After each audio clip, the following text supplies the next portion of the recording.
All right, good evening, everybody. It is the last day of May. May 31st is finally here. You know, I can't believe just how fast May has come and gone, but it's now time to look forward to June. So tomorrow is June 1st. Tonight is going to be a very important stream for one of two reasons. Number one, we have to talk about one of my favorite software companies of all time. Salesforce just reported their quarterly results today after the bell. So Mark Benioff and team posted a pretty decent quarter. We are going to be talking about it. We are going to be talking about their recent acquisition of Slack, but not to give too much away right now. But they did beat on both the top and the bottom line, meaning that they beat on both their earnings estimates as well as revenue. However, as we look to that forward guidance, they actually lowered guidance for the entire fiscal year on the revenue piece, but in terms of profitability or EPS, they actually raised it. So we're going to be talking about maybe some reasons why they chose to do that. We will be touching briefly on a potential hiring freeze at Salesforce. Well, that may be a little bit disingenuous, but we've been talking about this for a long time on the streams. Now, usually the labor market, ever since the COVID pandemic, was extremely hot and crazy.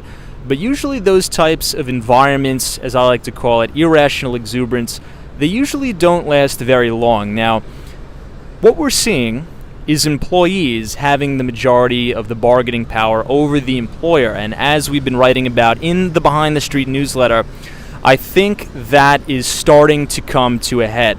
So if you have not already negotiated your salary, if you have not already changed to a different position at a different company and asked for a pay increase, I think it is probably the time to do it. I think you're not going to be able to do it within the next coming months. But if you guys have been a member of the stream for a long time, I've been pounding the table about this, saying you should take advantage of getting a new job, asking for that salary raise because the window will be closing. Lastly, not only is it June 1st tomorrow, everybody, but it is quantitative tightening.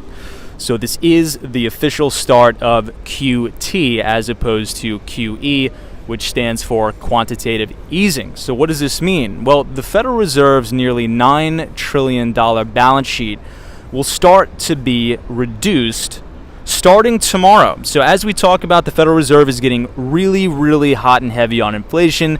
They've started raising interest rates by about 50 basis points, and they have signaled to the market and to investors that they will continue to do this until they see some substantial data that shows inflation cooling.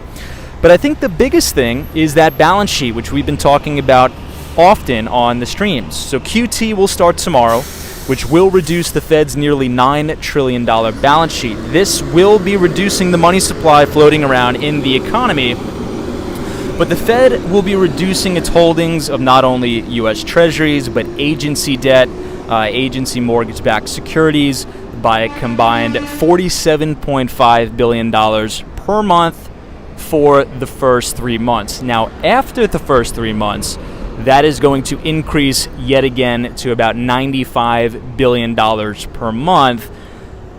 So in total, many analysts and many economists on Wall Street are projecting by the end of 2023, we could see the balance sheet reduced by about $1.5 trillion. The Fed's funds rate is expected to be around 3.25% or 3.5% right and in and of around that time.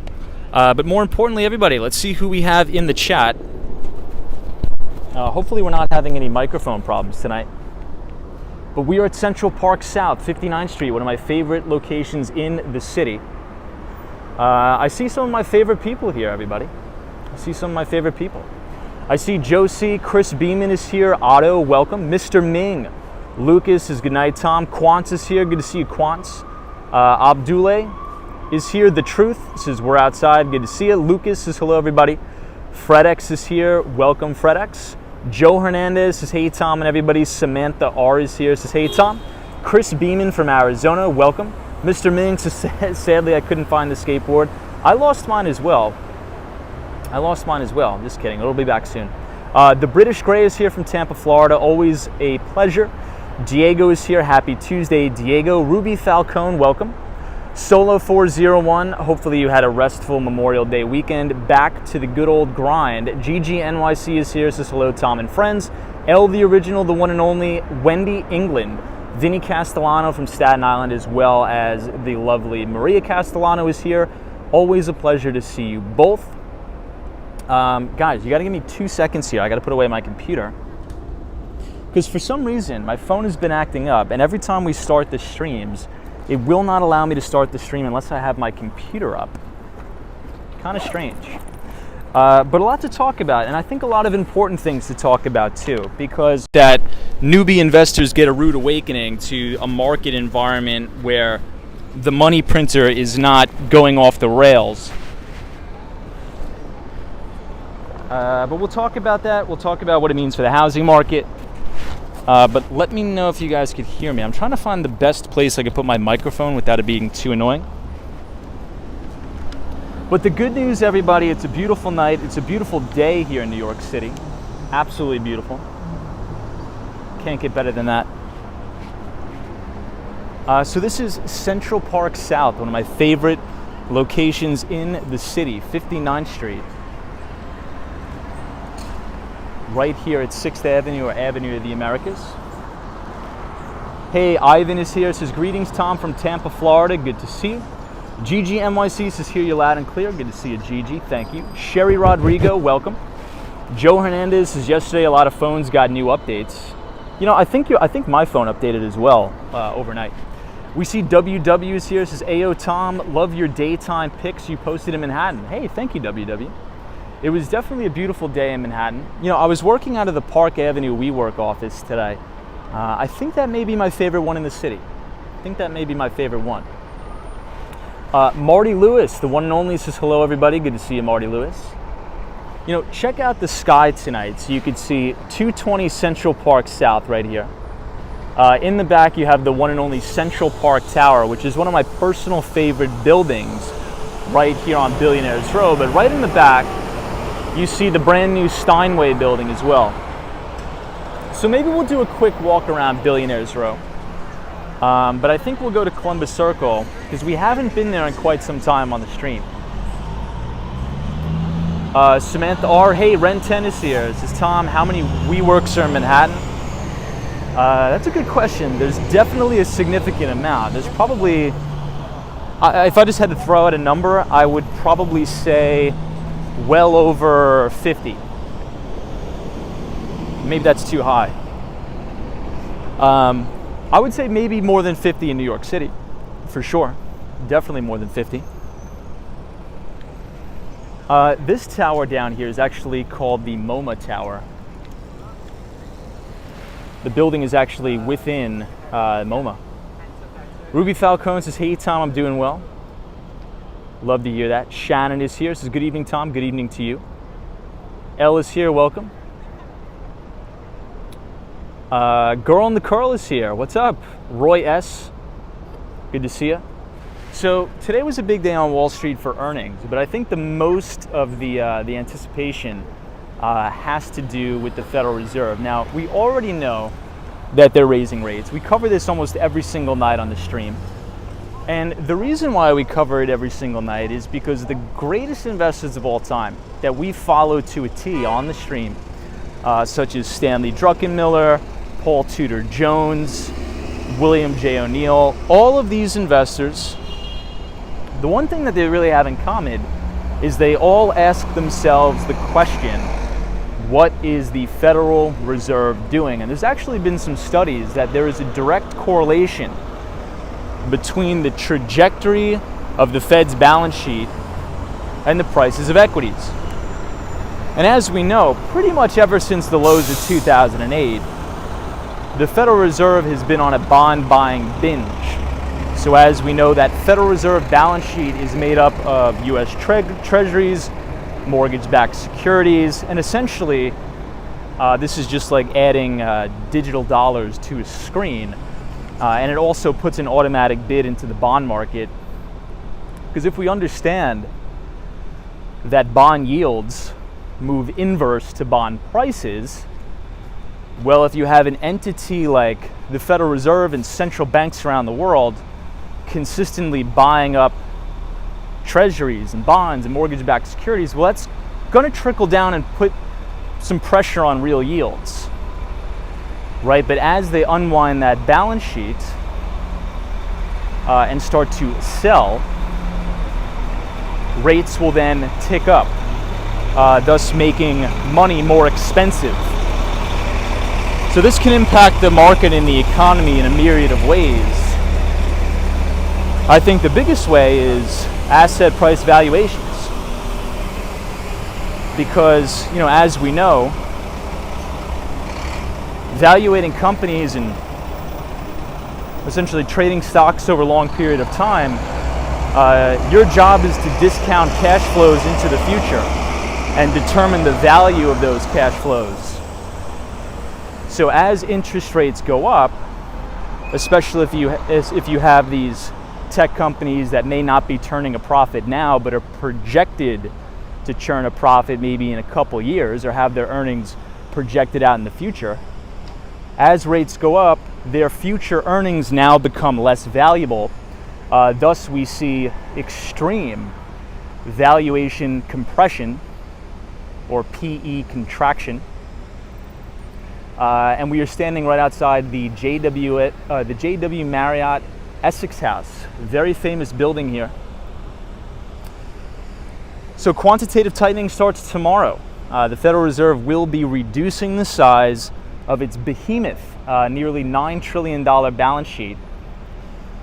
And many economists and many analysts on Wall Street are concerned that the Fed could potentially be tightening into a recession. So we'll cover that in a little bit, but we will also be going over Salesforce's earnings. They produced a pretty decent quarter. Hey, Rent 1018 says, Tom, the JW Marriott are great properties. They are. So I think this is actually a 5-star hotel, if I'm not mistaken. Woo! I think this piece of property is a 5-star hotel. But also, as we walk down Central Park South, I believe the Trump International Hotel and Tower is also a 5-star hotel, I think. And the Ritz-Carlton is actually down the block as well, where we started the stream. Hey, MBA Elias is here, says, hi Tom, hope you were doing well and had a good day. Hey, MBA Elias, hope you had a good one too. We just briefly went over the Federal Reserve. Quantitative tightening starts tomorrow, as we all know. It is June 1st, so May is no longer here.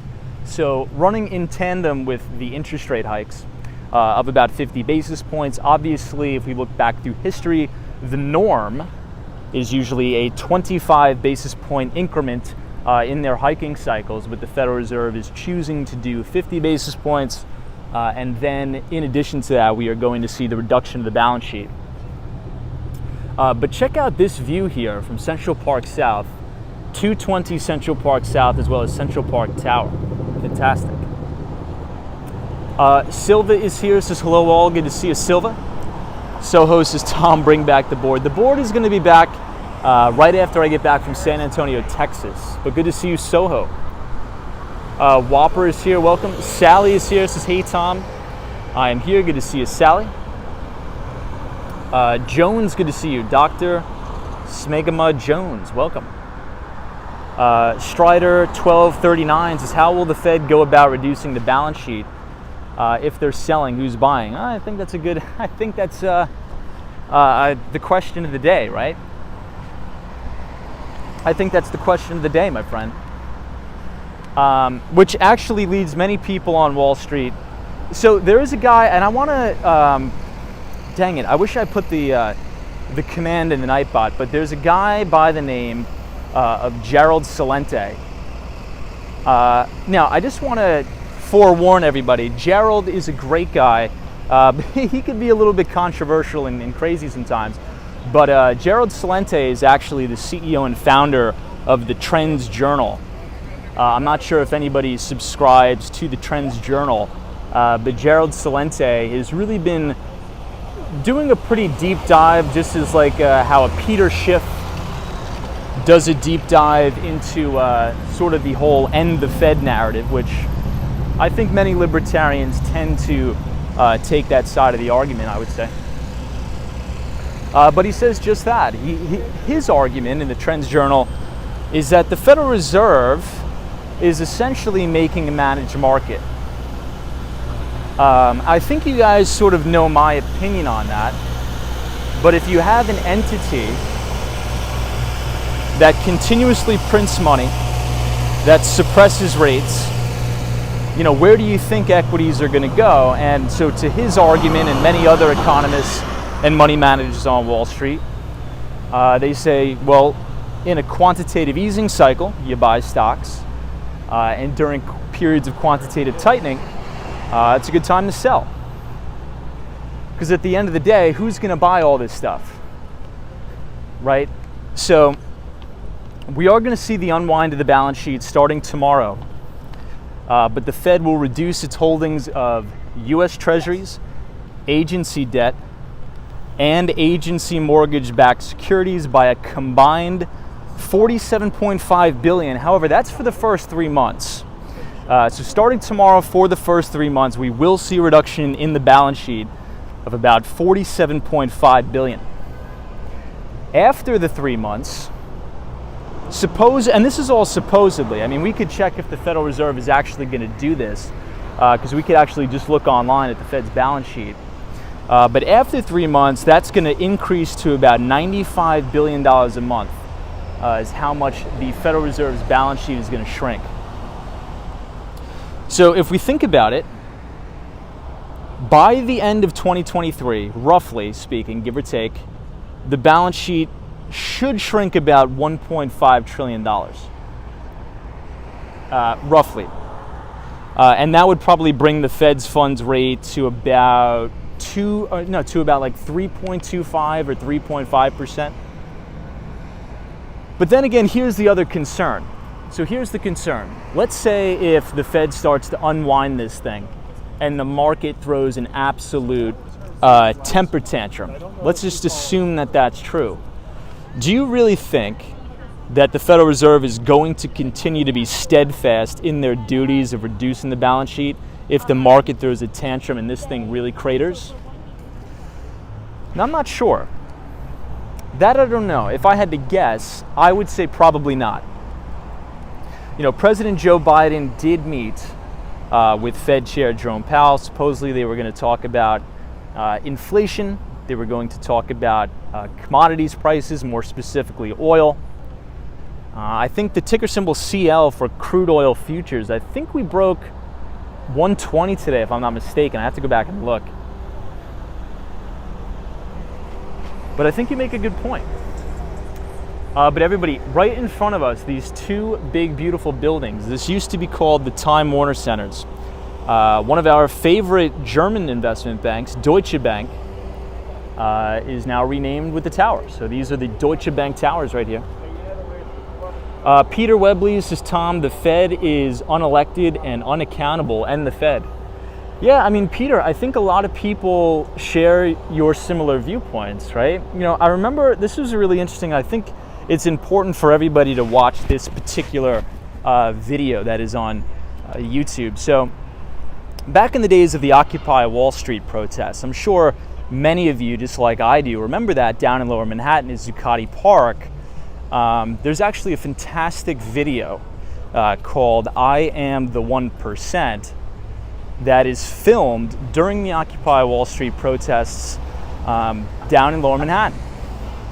And what you saw are all the Occupy Wall Street protesters, and many of them were traditional libertarians that were a lot of the End the Fed crowd and things like that. But you also had some extremists that were blaming capitalism for the great financial crisis and blaming capitalism for this crazy wealth divide, when in actuality, I believe the entity that encourages all of this speculative, irrational exuberance is the Federal Reserve. And I say this for a couple reasons, and I'm definitely have an open mind and willing to hear other points of view. But if we think about it, think about you're managing your own money. You're trying to grow your wealth through investment, whether you're investing in real estate, whether you're investing in equities, or maybe you're just a saver and you want to save your money in a bank account and earn interest. Well, think about it like this. Back when my grandmother was a kid, it was very possible for her to just save money in an interest-earning account and earn enough interest to where that compound interest could actually make you a millionaire just by saving over long periods of time. Those days are long gone. So ever since the introduction of an artificially low interest rate environment, what that does is it forces investors into the marketplace in search for yield. It essentially forces people to search for yield, in which I believe it essentially encourages very, very speculative activity on Wall Street, in my opinion. Because if you had normalized rates, people could save their money in a bank account, earn interest, and grow their wealth. But now, if you let your money sit in the bank account, if we're talking about real rates factored in with inflation, you're actually probably losing money. So we're actually punishing savers. We're punishing the people that are doing the right thing, that are getting up, going to work every day, and actually saving their money. Which I don't agree with, but that forces additional speculative activity on Wall Street, because the Main Street guys, the vast majority of people, they just want to be able to save their money, go to work, and be able to retire with dignity. But that has become increasingly harder to do, especially in an interest-earning savings account. So I think that the policies of money printing, artificially low interest rates, has encouraged this feverish activity on Wall Street. So it's a very good video. Check it out. I think it was by Reason TV, and it was called "I Am the 1%." And it gives you a really good lesson about the Federal Reserve, interest rates. But everybody, this is 57th Street and Broadway, right here on Billionaires Row. I'll give you a view of the bike lane here. And let's see who we have in the chat.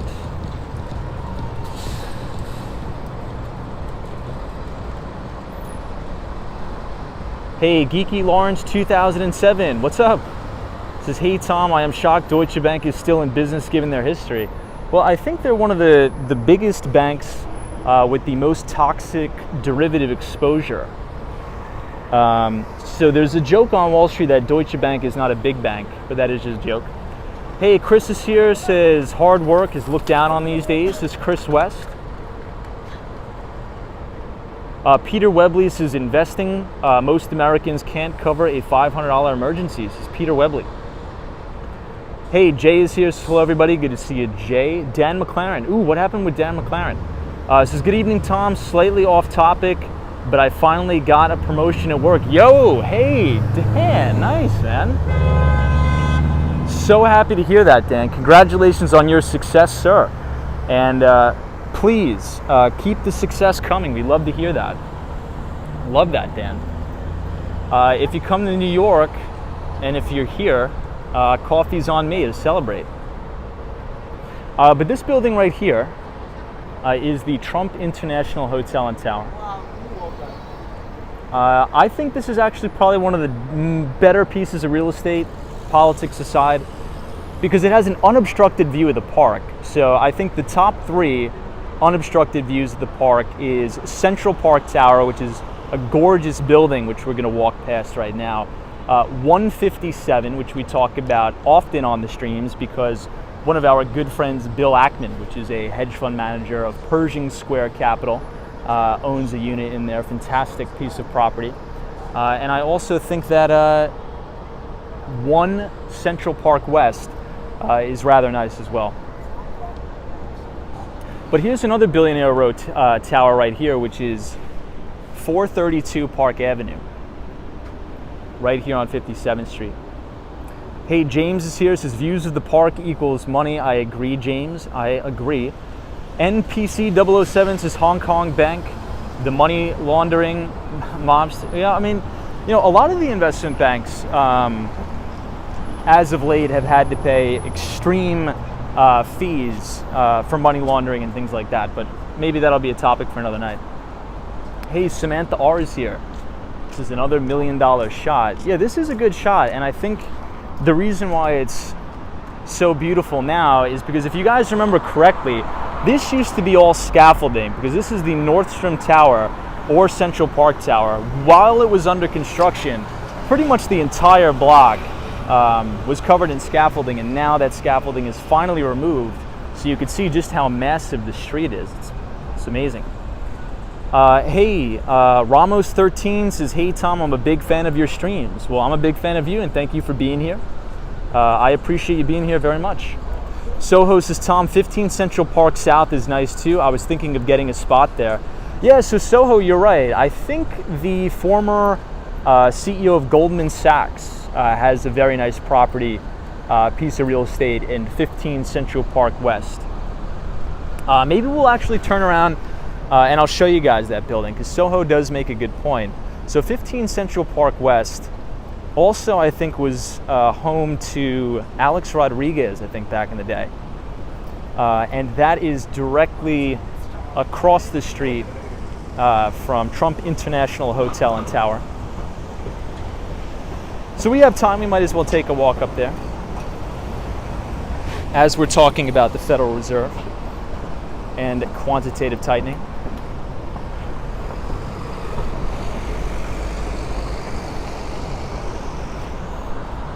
Hey, TJO is here. Good to see you, TJO. And we have Daryl from Chicago, Illinois. Good to see you, Daryl. Welcome.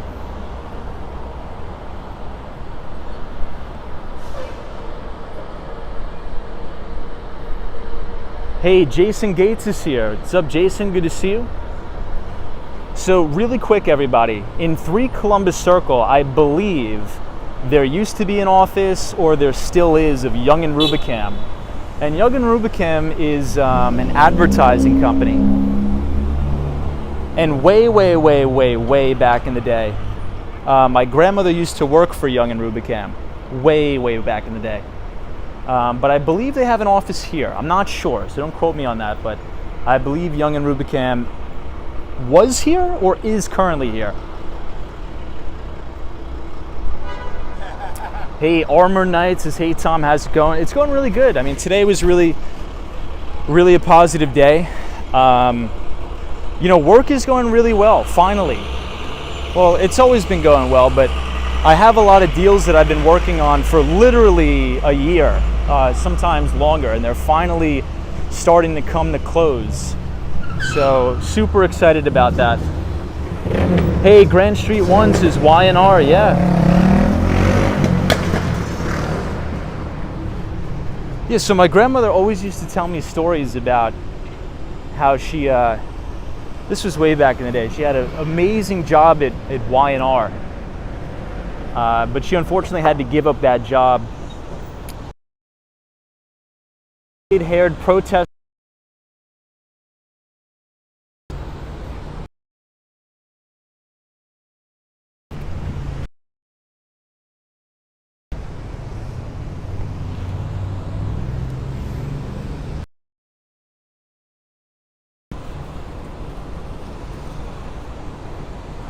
Hey, Brian Schwartz, good to see you. Welcome.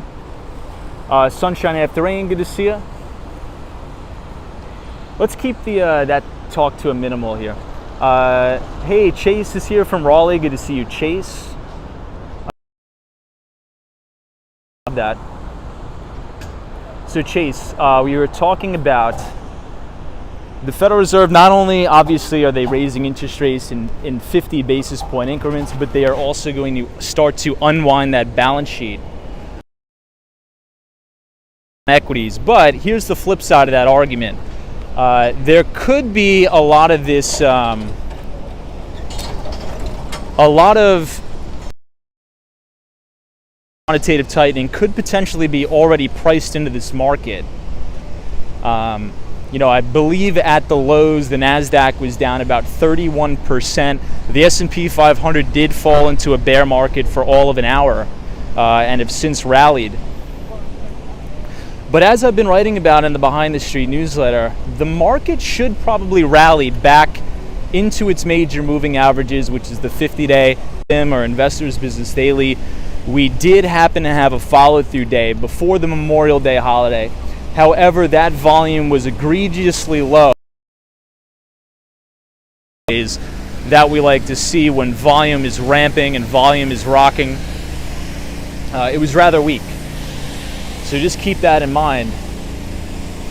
But in other news, Salesforce, which is one of my favorite enterprise software companies, probably because I like and admire Mark Benioff so much. I think he's a phenomenal CEO. Ticker symbol is CRM. So they reported earnings today after the bell. It was a decent quarter, so they beat on both the top and the bottom line, but they did reduce their forward guidance. But then again, every company is really doing that. I think there's a trend in the market. Once one company starts to knock down their guidance, pretty much everybody does, but they didn't knock down their profitability guidance because they actually raised guidance in terms of profitability. What they did lower was revenue estimates. Yeah, James, the soft landings are myths. I guess we'll have to see.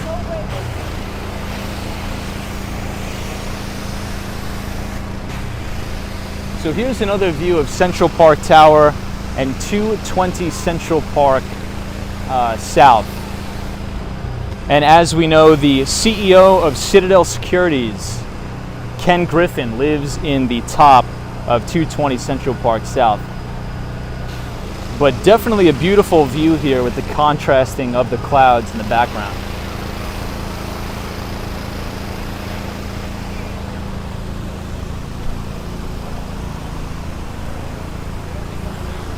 And right outside the Deutsche Bank towers.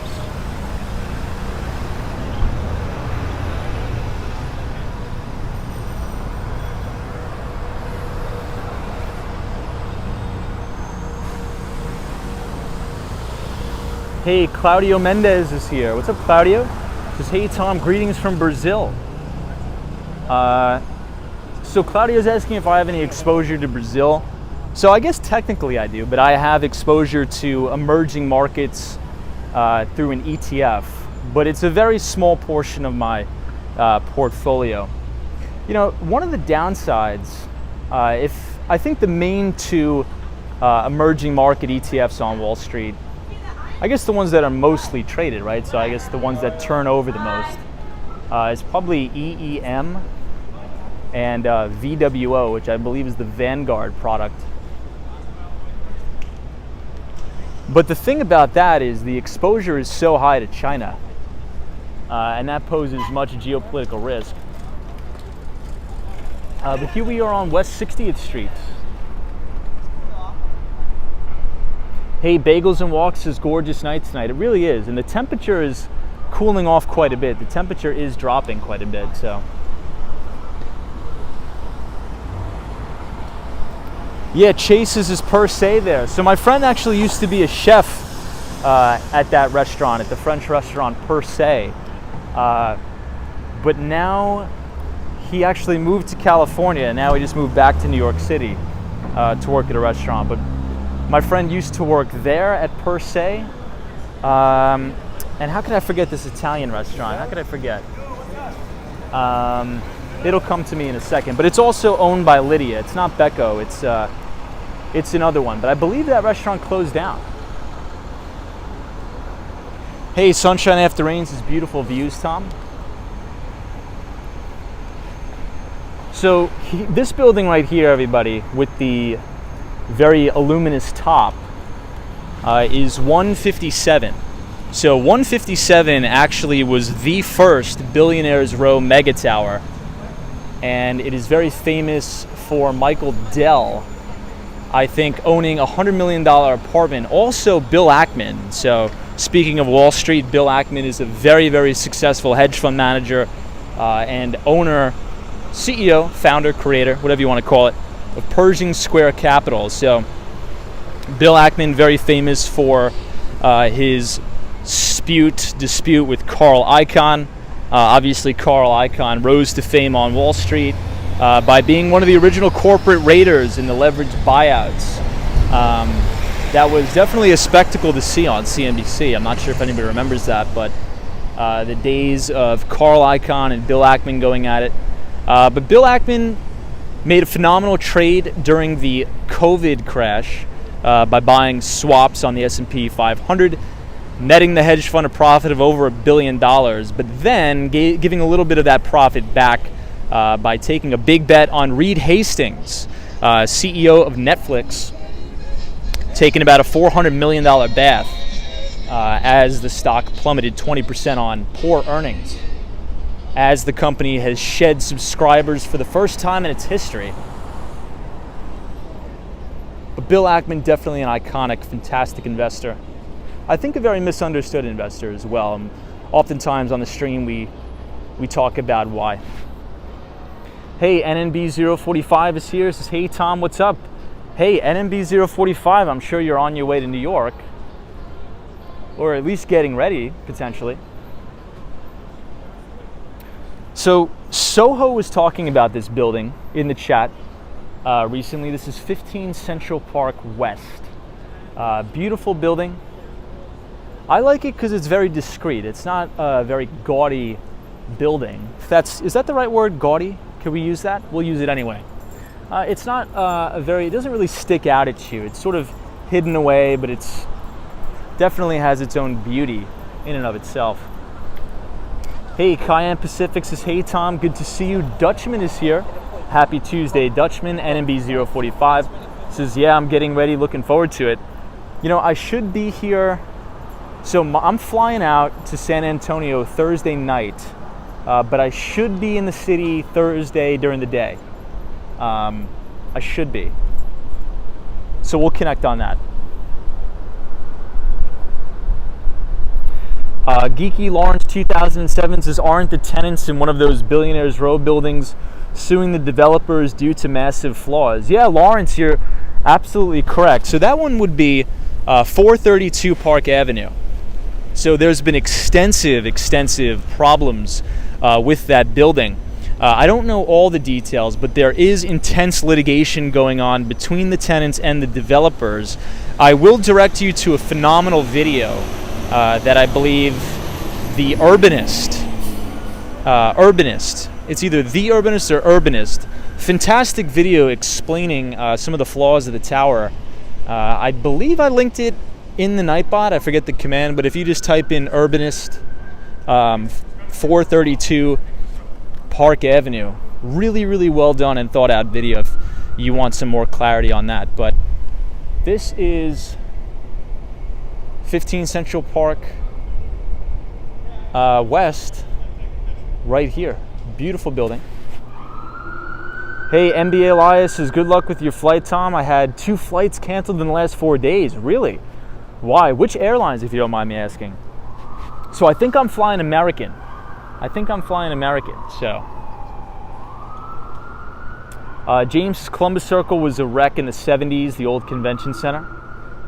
So James, there's a really nice picture in the lobby of the Essex House showing what Columbus Circle used to look like. I think you'll enjoy it. Maybe I'll take a picture of it and show you. Hey, Checkers X is here. Good to see you, my friend. Hope you're well. Mark Saint says, yeah, I remember seeing Bill Ackman in tears in an interview a few years back. You know, Bill Ackman is a very controversial guy, but I like Bill Ackman. I think he's a good guy.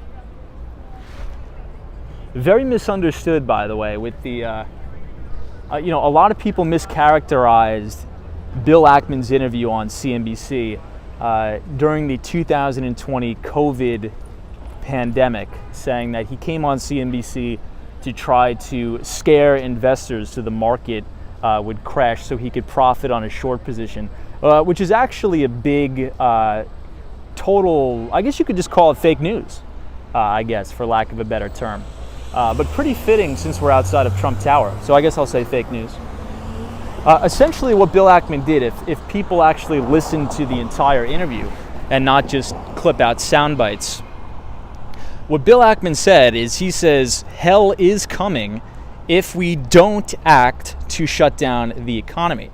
But then 2 seconds later, he says, I just recently turned extremely bullish on the stock market, and I'm actually buying. He told you to buy Starbucks. He told you to buy Hilton hotels on the cast. But I think a lot of people were just so petrified in the fear of COVID that they only heard, oh, hell is coming and the stock market's going to crash, when actually Bill Ackman said, he's like, we were extremely bearish on the stock market. We had a huge short position. We have since closed that, and now I am bullish on the equities markets, and we are aggressively adding to our core positions. Now, Pershing Square is a little bit of a different hedge fund. I believe they are long only. I think their particular strategy that they put on during COVID was a tail risk strategy. We have a couple streams. If you type in Walks on Wall Street tail risk, we did an entire stream covering what a tail risk strategy is and how it's deployed.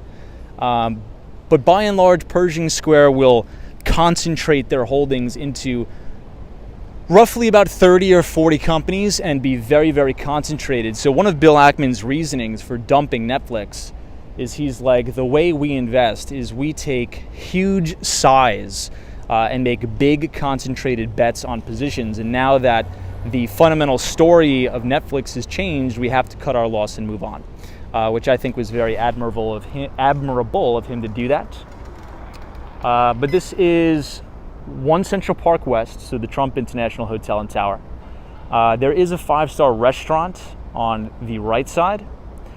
In the middle is the hotel, and on the right is actually the residences. So people actually do live here at the hotel, but there is an option to actually rent your unit back to the hotel to generate additional income while you're away on business or travel or wherever you're at. So potentially a pretty good investment there. 15 Central Park West, beautiful building. I would definitely binge watch all the YouTube videos about this building. The architecture inside is bar none. Even though the building is relatively new, I believe it was constructed in 2007. Don't quote me on that, but it's a fantastic building on the inside. And obviously it blends very well with the other buildings on Central Park West as we make the transition from Midtown to the Upper West Side.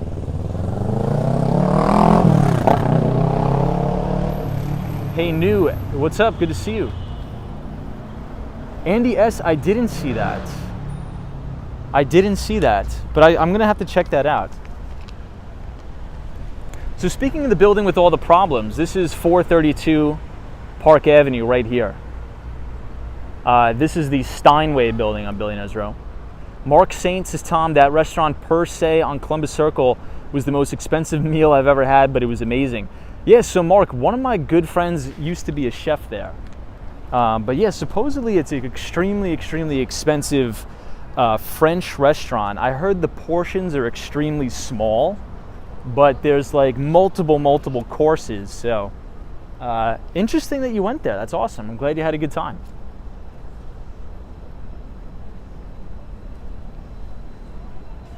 Sabrina Ferris says, per se, excellent choice. So does anybody know the name of the restaurant when I first started streaming, we walked in front of, and then we got into that big, well, I didn't get into anything. The lady started hollering at us. I forget, what was that called? Lei something. I think it was by Mizuho, because at the time we were doing a stream on Mizuho, which is a Japanese investment bank. We were talking about sales and trading. So for anybody who wanted to, or were interested in getting a job on Wall Street in the sales and trading department, I think we were covering that on that stream. And Mizuho is pretty close, and also BNP Paribas, which is the French investment bank. Hey, photos from around New York. Always good to see you, my friend. Hopefully you're well. Lady O, our great moderator from New Jersey. Always a pleasure, Lady O. We are right outside Columbus Circle, overlooking the Deutsche Bank towers right here. Beautiful night. And so within the Deutsche Bank towers is actually a very famous hotel, the Mandarin Oriental. And we oftentimes stream past the Mandarin Oriental in Miami as well, which I believe is located right at Brickell Key. Hey, Travis Webb is here. Says good evening. Welcome, Travis. Always a pleasure. The Gemini logo is up here, which is the cryptocurrency exchange that is run by the Winklevoss twins. Obviously very famous for their big dispute with our good friend Mark Zuckerberg at Meta. Lena Sandoval is here. Says hello, Tom. Hey, Lena. Hopefully you had a good weekend. Photos from around New York says Tom, I'm exhausted actually. Be sure to drink fluids. It's super humid outside tonight. You know, it was really humid today actually, but I'm a little weird. I like it extremely humid. I don't know why. I like the humidity. Probably hence why I bought a place in Miami, but it definitely was humid. I've been trying to stay hydrated as best I can for sure, but hopefully you feel better. Photos from around New York. Hey, Dr. Longus says, hey Tom, good to see you. Lark Bark says, hello everybody and good evening. My friend Who Dat Dave is here. What's up?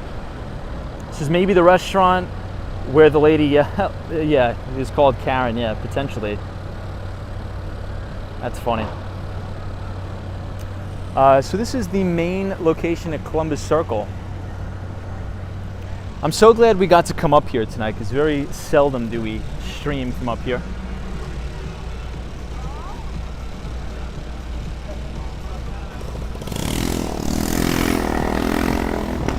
But everybody, the main topic for tonight's stream, even though we just spent about a good 50 minutes talking about the Federal Reserve, obviously tomorrow is June 1st. So that means the Federal Reserve will start to shrink its massive $9 trillion balance sheet. But I also wanted to shed some light to our pal Mark Benioff. Fantastic, probably one of the greatest tech CEOs out there, aside from obviously, back in the day when Steve Jobs was alive. He's right up there, I think, with all the greats. I really, truly believe that.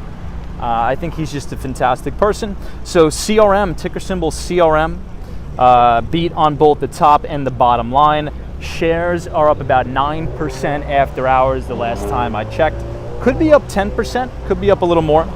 EPS, in terms of earnings per share on an adjusted basis, Salesforce reported 98 cents of EPS.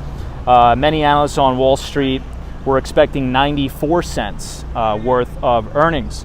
On the top line of the revenue side, they reported $7.41 billion in revenue, also beating on the top line. Analysts were expecting $7.38 billion. So pretty good quarter, but they did say during the earnings conference call that they are going to get aggressive on cutting costs, which is usually what happens as we head towards a recession and the economy dies down as the Fed is raising interest rates. So they will be slowing down on hiring, hence why we briefly talked about negotiation tactics for salaries over the past couple months on the stream. Revenue rose 24% year over year, which is phenomenal revenue growth. And obviously, this is for the reporting quarter that ended April 30th. So this is Q1 results. Net income, unfortunately, fell 94% to $28 million. But if we take a deeper look in the sort of sub-segments of the business, so Salesforce is a big company. It does a lot of different things. Obviously, most people know Salesforce for its customer relationship management software. I use Salesforce almost on a day-to-day basis. I used to use it more at my previous tech company when I was an account executive selling into mid-market. Now I sell into the enterprise, but my previous company, we utilized Salesforce for everything. We used it as obviously our CRM. Salesforce has great API integration to other SaaS products. So it integrates really well with companies like ZoomInfo, which is a lead generation and prospecting tool. That is also a publicly traded company under the ticker symbol ZI. Obviously the CEO, another brilliant CEO who actually created Discover.org. If you guys remember that from way back in the day, went public under ZoomInfo. Henry Schuck. Henry Schuck, CEO of ZoomInfo. But if we actually break this down and look at the subsegments of the business, the Service Cloud revenue, so Salesforce Service Cloud, came in at about $1.76 billion. That is up 17%. And for those of you who don't know what Service Cloud is, it's essentially like the customer service ticketing and reporting business for customer service. I'm debating on whether we should go down Broadway. We'll turn on 57th Street the other way, might as well. Let me just wait for the car to pass. But then you also have the Core Sales Cloud. So you could think about, Core Sales Cloud is managing different business opportunities. I think this is probably most well used between salespeople within an organization. So you could think about account executives and things like that. That revenue came in at $1.63 billion. That is up 18%. And then lastly, really quick, wanted to touch on Salesforce acquisition of Slack. Obviously in July, Salesforce acquired Slack, formerly publicly traded company under the ticker symbol WORK. And Slack is a tool that competes with like Microsoft Teams and things like that. And we did get some guidance by the team at Salesforce that says Sales Cloud, Service Cloud, and Marketing Cloud integrations for Slack were launching this quarter in beta version. So I think a lot of Salesforce users should be looking forward to that. So a lot of stuff, a lot of breaking news out of Salesforce. Decent quarter. In terms of forward guidance, for the entire fiscal year, they did reduce their revenue outlook. So they knocked revenue outlooks down, but they did increase that guidance for profitability. So just keep that in mind. But then again, not too much of a cause for concern because it seems like every single company now that is reporting earnings is now dialing back their expectations. So we'll see if this earnings pump will hold. Obviously, it is very, very risky to buy during a quantitative tightening cycle, which we are in as the Federal Reserve is not only raising interest rates, but decreasing or offloading that balance sheet from a high of $9 trillion.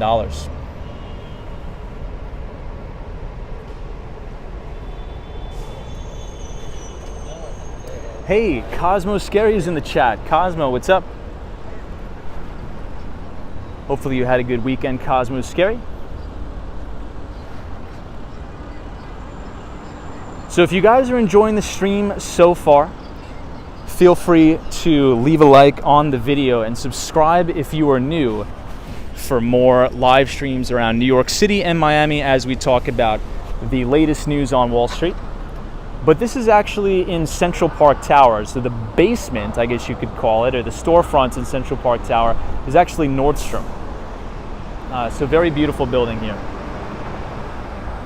James says, Tom, I thought the markets would be up today. Surprise for me. Bad omen for the rest of the summer. Well, it was a very volatile day. The S&P 500 went from deep red to bright green. We were actually trading much higher, and we closed about flat for the day. But if we just think about how we evaluate companies, that's why a lot of analysts on Wall Street will build those discounted cash flow models. Your number one job is discounting cash flows into the future, and as interest rates go up, especially when we're talking about very high beta growth stocks or tech companies that don't have any earnings right now, but have projected forward earnings, as interest rates go up, those future earnings become worth less or less valuable in today's dollars. So there has to be a re-rating on Wall Street, so valuations and multiples will come down. But this is the lobby of Central Park Tower. Beautiful here.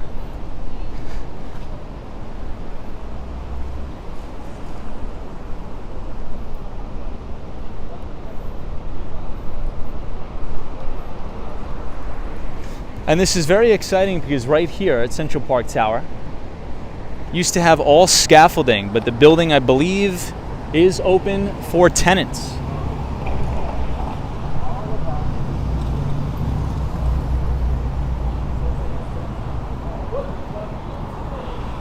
Wendy England is like, Tom, I feel Nordstrom shoe department calling my name. Hey, Lewis, thank you so much, my friend. It says, good evening, my dear Tom. Hello from the Dominican Republic. Lewis, thank you so much for the donation, my friend. Very kind of you. Appreciate the support. Yeah, so Lewis is from the Dominican Republic. We actually have a lot of viewers from the Dominican Republic. We also have Techno Pink, who is our management consultant at EY, Ernest Young. Very cool. Well, thank you so much for the donation. Much appreciated. Kenny says, what street and avenue is the tower on? We are 57th Street, in between Broadway and 7th. So right here is Broadway this way. Back this way is 7th Avenue, and this is 57th Street, Billionaires Row, right across the street from the Brooklyn Diner. And if you look straight ahead, once again, this is 432 Park Avenue. Yeah, Anthony says that the true tallest building in New York City is Central Park Tower. Yeah, so I think the actual roof deck of Central Park Tower is taller, is actually taller than the Freedom Tower or One World Trade Center. Because even though it's 1776 feet tall, that's including the spire on the top. So I think they cheated a little bit there, but a phenomenal building nonetheless. And this is the Carnegie Diner and Cafe. I've eaten here many times.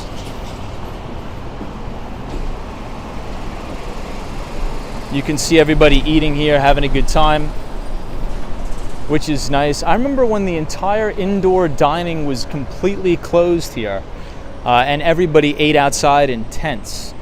I remember this was the last time I ate here. Hey, Joan is here, welcome. All right, so we're gonna get to see 157 up close. So Bill Ackman and Michael Dell's building. Hey, Gregory is here. What's up, Gregory? Hopefully you're doing well. Chase's looks like a fun place. It is.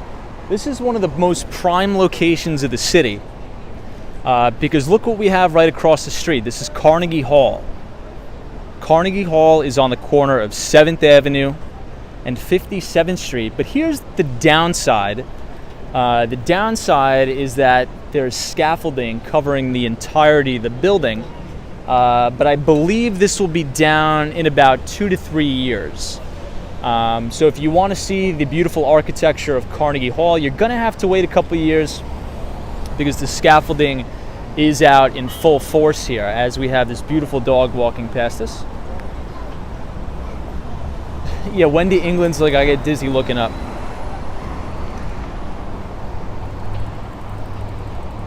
And if you look straight down, this is Times Square. You're looking all the way down to Times Square.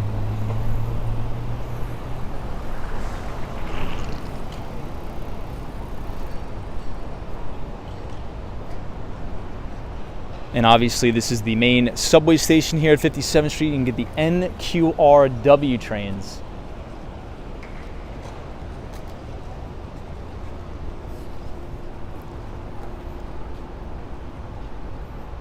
Checkers X is lights galore. Good to see you, Checkers X. Hey, Abdullah is here from Turkey. Abdullah, good to see you, man. Long time no see. Hopefully all is well in your world in Turkey. A pleasure to have you here, my friend.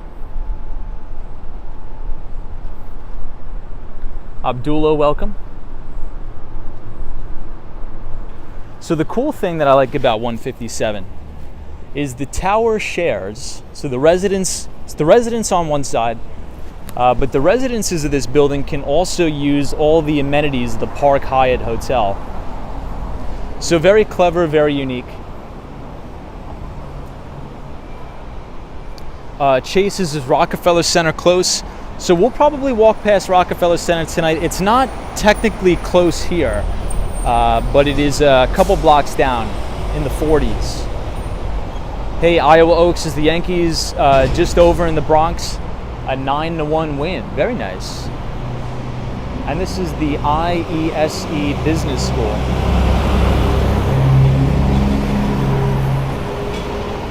Jeremy is here. Says, how are you? I'm doing really good. Hope you're well, Jeremy. So this is the Park Hyatt here at 157. So if you buy an apartment building at 157, you could use all the amenities of the hotel in the Park Hyatt. I think there's dining in here, pretty much everything that I believe this is a five-star hotel as well. Beautiful art galleries here, by the way, too. I guess very convenient, right? If you buy a nice apartment, you could just walk right downstairs and buy a piece of artwork. And you're right across the street from the very iconic Russian tea room.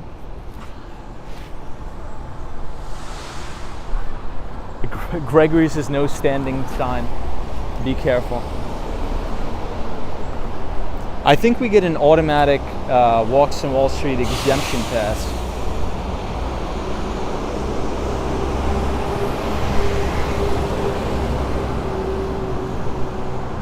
Kenny says, I really like 432 Park. I like it too. It does have some problems though. There's intense litigation going on with 432. So we'll cross 6th and a half Avenue right here because I want to show you guys the Steinway building from across the street.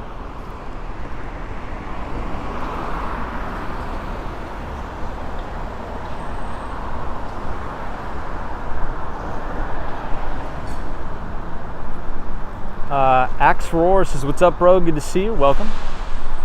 FredX says, Tom, 432 Park has grown on me. I like it a lot. It has its problems, but no one actually lives there. Yeah, so I mean, that's another good point. The vast majority of the units on Billionaires Row,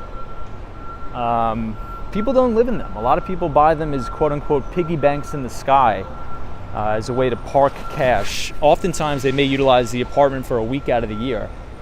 But sometimes I work right out of here, 142 West 57th Street. There is a WeWork building, I believe, on the 11th, 12th, and 15th floors right here. So sometimes I work here. But across the street is the Steinway building, or as they call it, I guess, the Stairway to Heaven. And supposedly every single floor in this building has its own residence.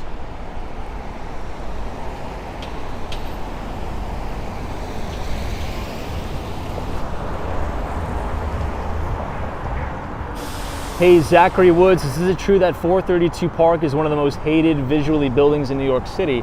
I think there's a lot of controversy around it, but I actually kind of like it. I think it's grown on me. Hey, G says your streams and content are extremely good. Hey, G, thank you, man. I appreciate it. Yeah, Chase is super unique, awesome building. I don't know, for some reason I'm just really obsessed with 157. And then you have Central Park Tower right here. So Central Park Tower, and then you have our friend Citadel Securities. So if we're talking about quantitative quant funds on Wall Street. So the most famous or the most notable quantitative funds on Wall Street would probably be Citadel Securities 2 Sigma, maybe a jump trading or something like that. And they essentially help make markets extremely efficient for everybody by partaking in market making activity on Wall Street.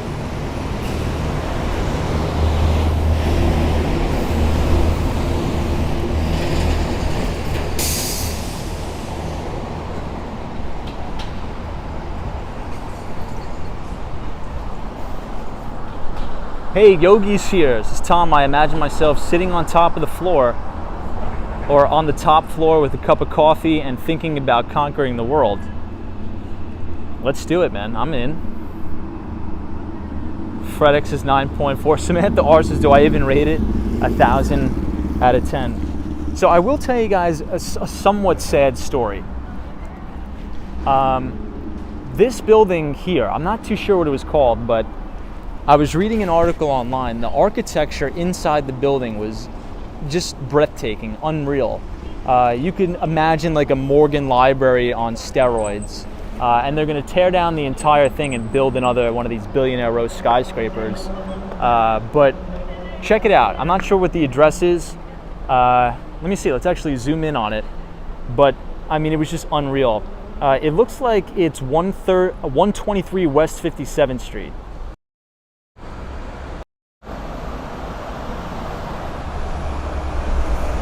Yeah. But unfortunately, they had to take it down. Hey, Daniel G is here from Buenos Aires, Argentina. Good to see you, Daniel. Always a pleasure. The main address is 111 West 57th Street to the, I guess they call it the Stairway to Heaven building. I'll give you guys another shot of it.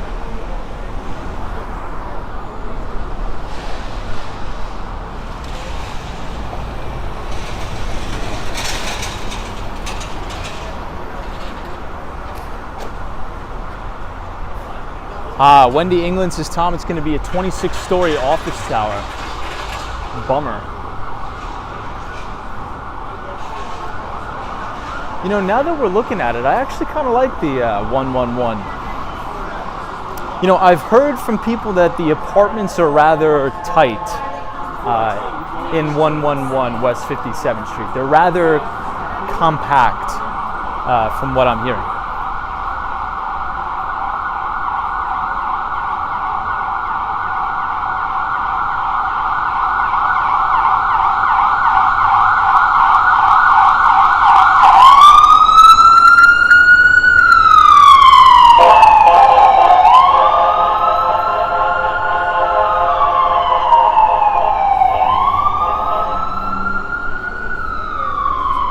Ed Dunkel, good to see you.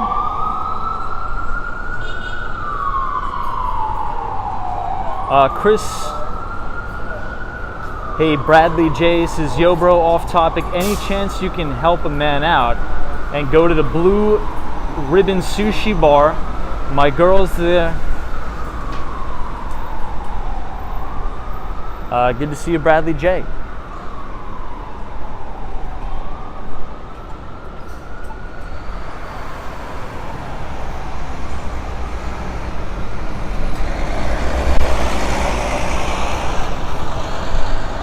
So this is Avenue of the Americas right here, everybody. 6th Avenue.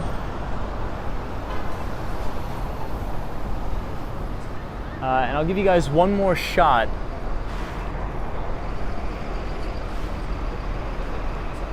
of 157.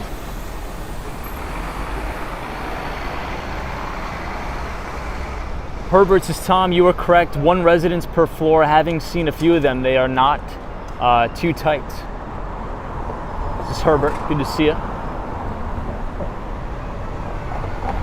Insurance Practice Exams is here. Welcome.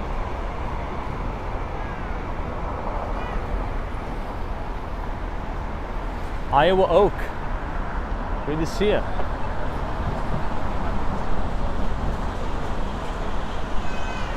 Daniel G says, hey Tom, almost perfect presence at your streams every night. Hey Daniel, I love that, man. I appreciate it. It's always a pleasure talking to you. Hey, Line Sink says, hi Tom, or from the land of the UK where it's already June and we're headed for a 4-day unique national holiday starting Thursday. Awesome, man.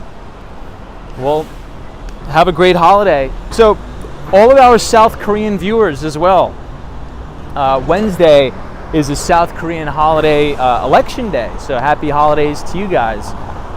But just as a quick recap, everybody, in the beginning of the stream we did talk about the Federal Reserve, and I know we talk about them often or a lot, but tomorrow is extremely, extremely important for this market because it is June 1st. So what is the significance of that? Well, we could talk about quantitative tightening.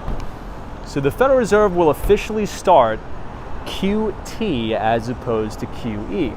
So in quantitative easing is during times where the Federal Reserve will actually expand the balance sheet of buying mortgage-backed securities, U.S. Treasuries, and the like in order to provide ample amounts of liquidity to the market, or as they like to say, all the memes with the money printer and things like that. But now that inflation is ramping, we've had CPI prints of almost 9%. The Federal Reserve has to get really, really, really strict to try to cut off and kill inflation before the elections. So not only is the Federal Reserve raising interest rates in increments of 50 basis points, if we actually look back throughout history, the norm or the normality here is to raise interest rates in 25 basis point increments. But if we've noticed that ever since the lows of the 2020 stock market crash due to the coronavirus, or the big C, so we don't get demonetized and shadow banned, the Federal Reserve has been on a bond buying binge or debt acquisition. So they've been buying mortgage-backed securities, they've been buying U.S. Treasuries, and what this does is it artificially suppresses rates.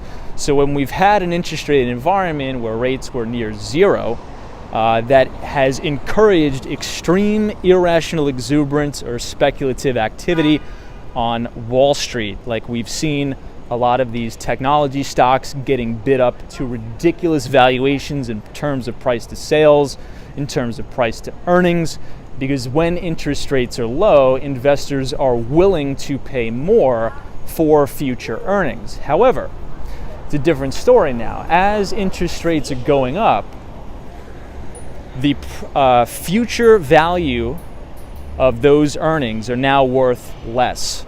And that's why we say, oftentimes, if you work in finance or you work in investment banking, you will build discounted cash flow models. And one of the most appropriate or the most important things in those models is interest rates. So as interest rates go up, especially it affects those extremely high beta tech companies that do not have any earnings. And if they do have earnings, those earnings are projected to happen in the future. So as rates go up, those future earnings are now worth less today. So let's just keep our mind on that. But if we want to talk about the exact numbers, how they will reduce the balance sheet, starting tomorrow, the Fed will be dumping agency. That was loud. Check this out, everybody. You could see into the New York City underworld here.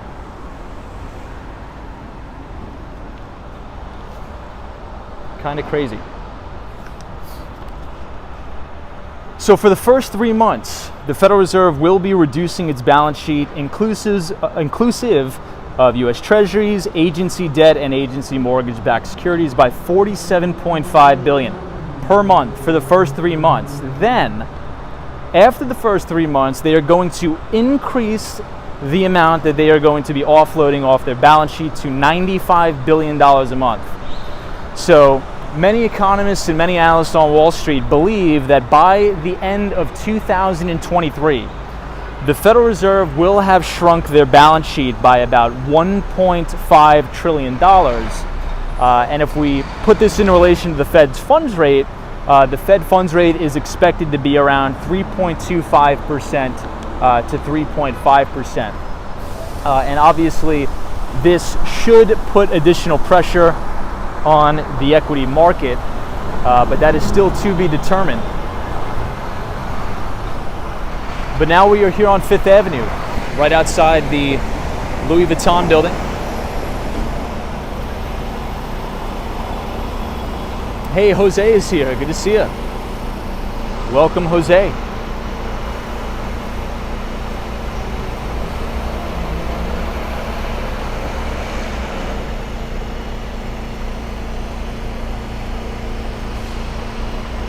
Hey, Atomic Skittles is here. It says, hey, Tom, I know Netflix isn't doing too great economically right now, but Stranger Things 4 is probably one of the best things they put onto their service. Yeah, so the stock price of Netflix is not doing good, but the company actually generates a fair amount of free cash, like a lot. Now again, one of my biggest rules is never to buy a stock in a downtrend. I think Bill Ackman learned that lesson the hard way, but for the first time ever, Netflix actually shed subscribers, but technically, if you didn't count the Russia scandal, their subscribers would be about flat, because I think they canceled all their subscriptions in Russia, I believe. But you're right. I'm going to have to check out Stranger Things. It was unfortunate. We were going to do a Stranger Things live stream because the Empire State Building was all lit up for the Stranger Things premiere, but definitely we're not lucky that day. All right, so now we're on 5th Avenue. Hey, Dave Moore says, hey Tom, good evening, what's up? John says, beautiful view. So I guess I'll let you guys decide tonight. Since it's the last day of May, it's the last day of the month, should we walk down 5th Avenue, or do you guys want us to go down and walk down Park? So if you want us to walk down 5th, type 5th in the chat, or 5, type 5. And if you want us to walk down Park Avenue, I'll do that for you guys. 007 says Netflix will never be a stock market star again. It's possible.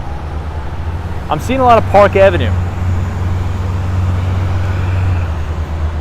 Wow, overwhelmingly Park Avenue. I would not have expected that. You guys are real New Yorkers here, man. I love that.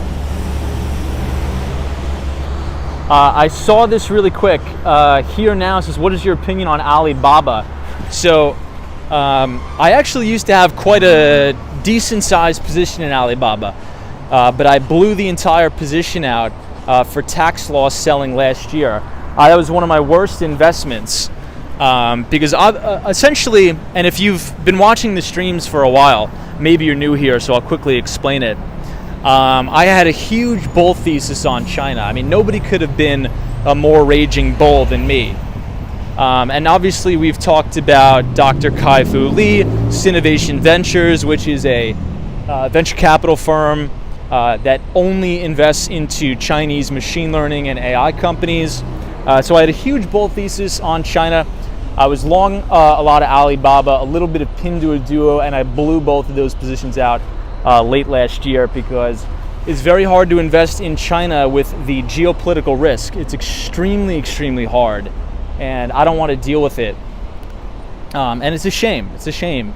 But I think for the past 2 streams, we've covered China in depth. Obviously, a lot of the viewers have different viewpoints than me, which is fantastic because I learn a lot.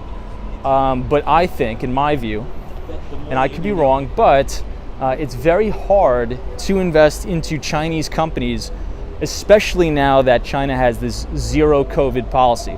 Now, I don't want to debate whether I think it's right or wrong. I do think the zero COVID policy is ridiculous and not sustainable.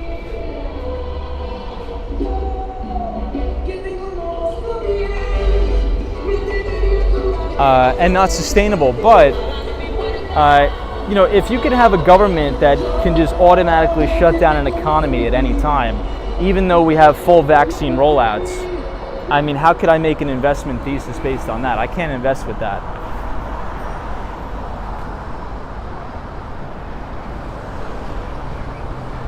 Marcelino, good to see you. Tony Z is here. So hopefully that answers your question.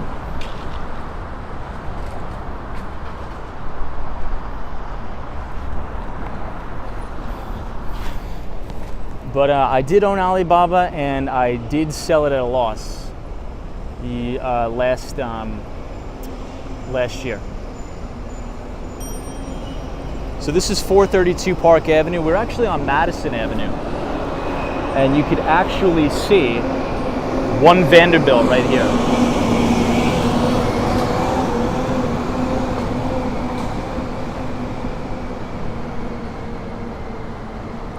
But Alibaba just reported earnings, and their earnings actually were pretty good. Not gonna lie, Alibaba's earnings were actually pretty good there, here and now. But we have to think about it like this: their earnings were good, but why were they good? That was the quarter before the zero COVID policy went into effect. So, I don't know. Are we going to have a negative earnings impact because of the zero COVID policy? I'm not sure. And I get it. There's been a lot of people emailing me that the zero COVID policy is a good thing. Some people say it's a bad thing. I respect everybody's opinions. I respect that. I really do. But if it's my money, I work hard for my money. I can't invest it in China.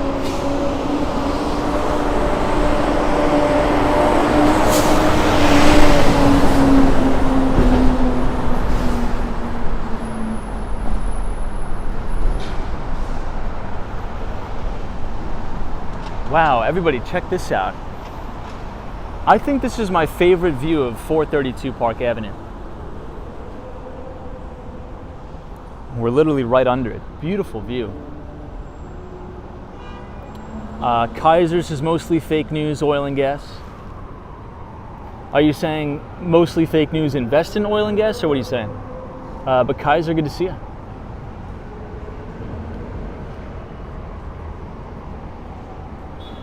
Speaking about oil and gas, I believe this is a record year for share buybacks at a lot of the oil and gas companies, so like Oxy Petroleum, record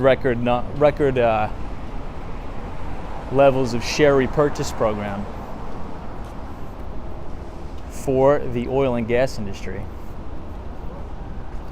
Hey, Iowa Oaks, says the Empire State Building is blue and gold tonight for the Asian Pacific Islanders. Nice. Billy is here. Hey, Billy, says there was an interview 8 days ago on CNBC called CNBC International called Transforming Healthcare, the AI Opportunity, featuring Dr. Kai-Fu Lee. Ooh, Billy, I would love to see that. So I studied intensely during my college years Dr. Kai-Fu Lee. I think he is a brilliant guy. So for those of you who don't know who he is, he was actually the former president of Google China during the tech and telecom boom. And his books are fantastic. If you are interested in technology, if you're interested in AI, machine learning, any of that stuff, you gotta read this book, AI Superpowers, by Dr. Kai-Fu Lee. Fantastic book.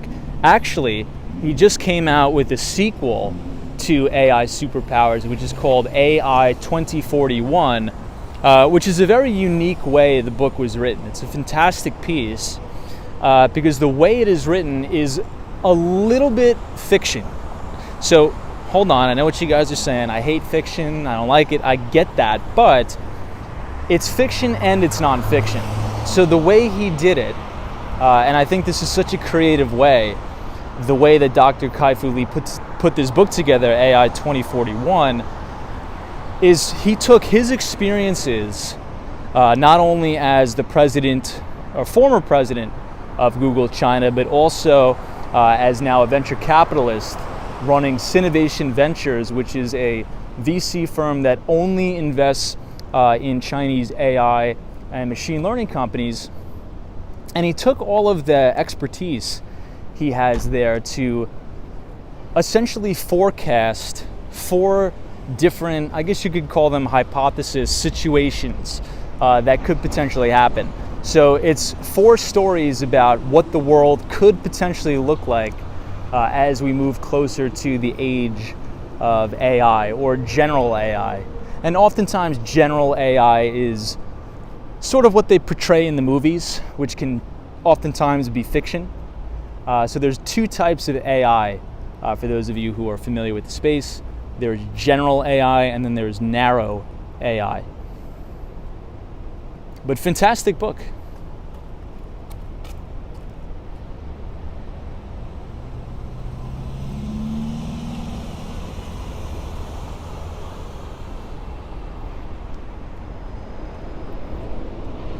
But I'm gonna have to check that out.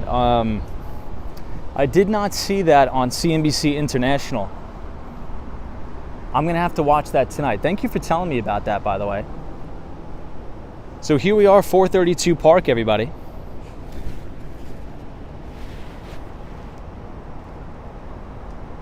Yeah, Soho AGI is this year, just watch. So somebody, Martin Shkreli was talking about that now that he's out of jail.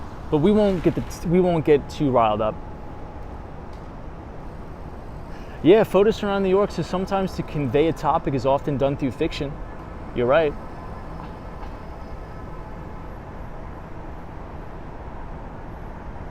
Iowa Oaks says Tom is Park Avenue headed south.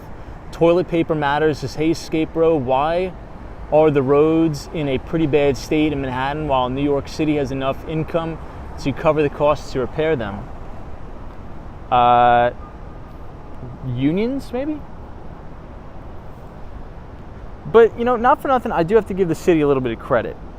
I always give credit where credit is due. I think the city is doing a fantastic job. And as a skateboarder myself, trust me, I know every road from the back of my hand in the city. They're actually doing a really good job with paving the roads this year. Whatever it is, they're actually doing a good job. And you guys know me, I'm always one to criticize the potholes here. All transparency, they're actually doing a pretty good job, especially south of 23rd Street. Very good job.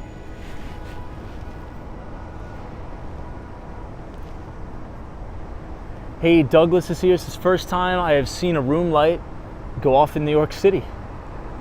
Good to see you. Zibatata is here. Welcome. Douglas9, always good to see you. 007, Robert is here. Always appreciate you. Hey, Victoria Papas. Sorry if I'm pronouncing your name wrong.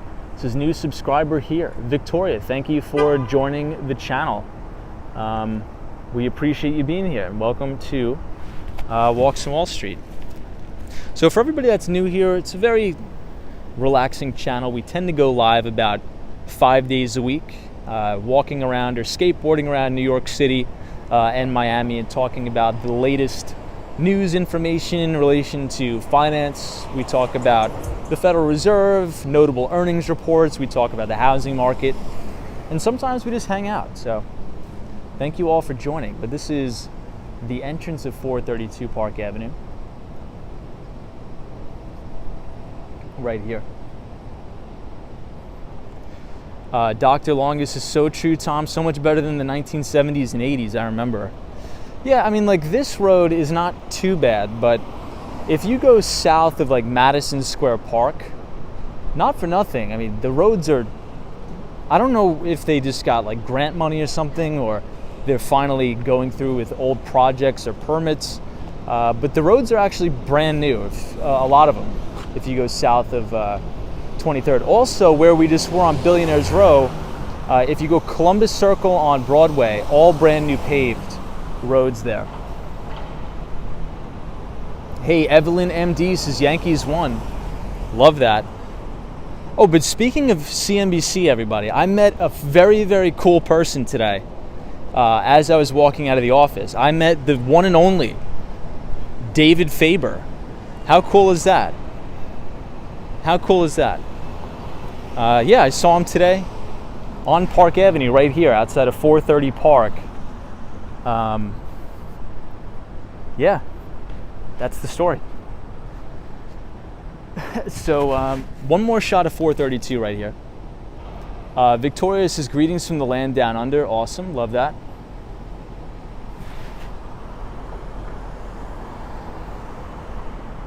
Don Smith says funny. David Faber is a CNBC anchor.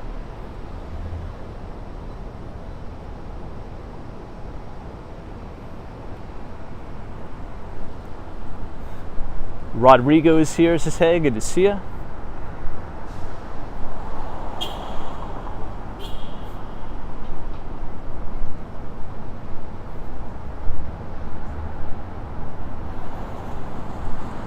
Photos from around New York says you just linked in his profile. Awesome. Zachary Woods says, it's great how Tom takes the time to acknowledge as many chatters as he can. I try to read everybody's.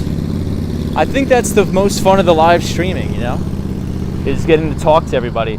I wish there was a way where we could integrate like a voice chat. So if anybody has been on Twitter, I love Twitter.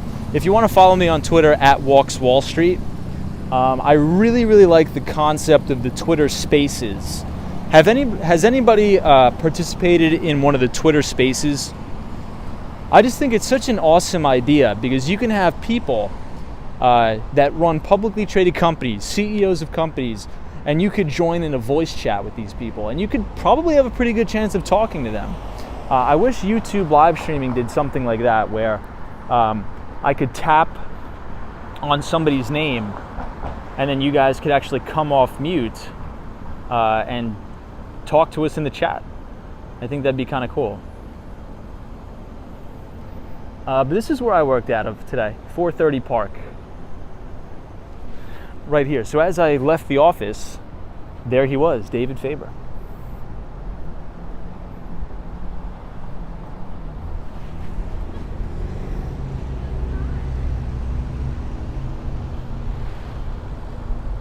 NE says Twitter Spaces are cool, and I participated them only as a listener, but my only complaint is you definitely have to limit to one listener speaking at a time. Oh, for sure. You're right.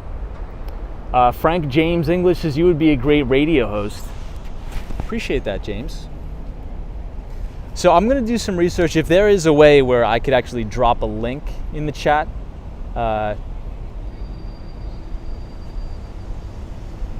Victoria, as the channel has grown, we tend to get a lot of spam bots. The moderators try to do is the best job we can to try to get the spam bots out of here, but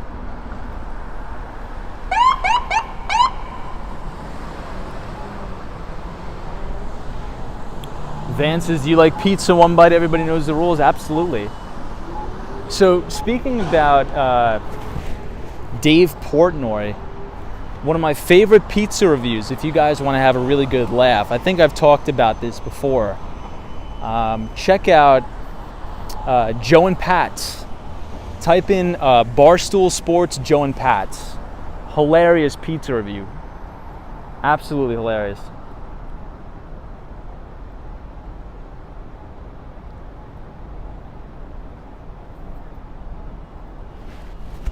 So this is the Ferrari. I don't think it's a dealership. I think it is a showroom right here on Park Avenue. Yeah, Western Mass Dave, the moderators do a fantastic job, but I think as the stream has grown, we definitely do get a lot of spam. You guys should see my email. I get hammered with spam. I also get hammered by a lot of the NFT scams asking me to mention their NFT projects. So like, Walks on Wall Street, mention our NFT projects and we'll give you $2,000. No thanks.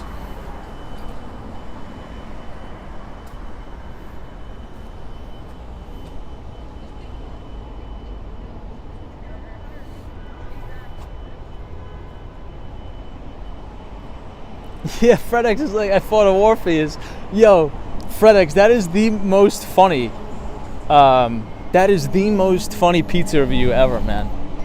I mean, if you want to know what like New York is like, it's just chaos.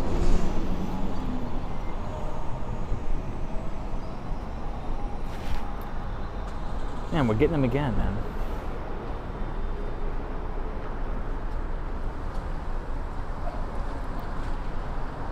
Yeah, I try to imitate the people. Hey, Carol H says, hey, Tom and friends, long time no see. What's up, Carol?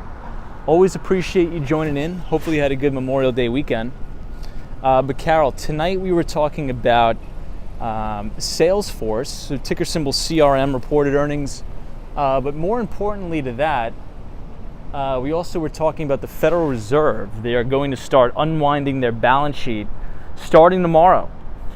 So they will be reducing the size of their nearly $9 trillion balance sheet as quantitative tightening once again continues. So not only will they raise interest rates by 50 basis points continuously until at least September, we will get quantitative tightening.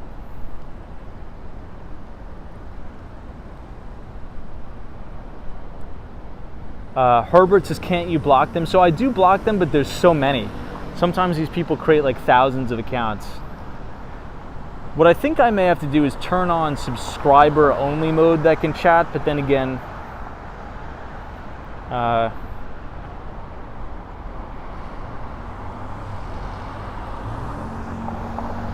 could be a little bit of a daunting task.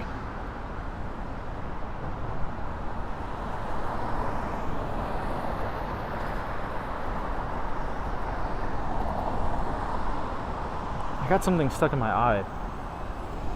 Yeah, the spam bots have been crazy, but you know what's the interesting thing that I've noticed about the spam bots? Like, does anybody really look at those spam bots and say, "Oh wow, this looks like such a great idea. I'm totally going to click on this link"? I mean, really? Like, oh, free pictures here, click the pictures. Like, come on, guy, you serious? This is Walks on Wall Street. We are a group of intellects here. We're not a group of derelicts and scumbags here. I don't think anybody's really going to click on that.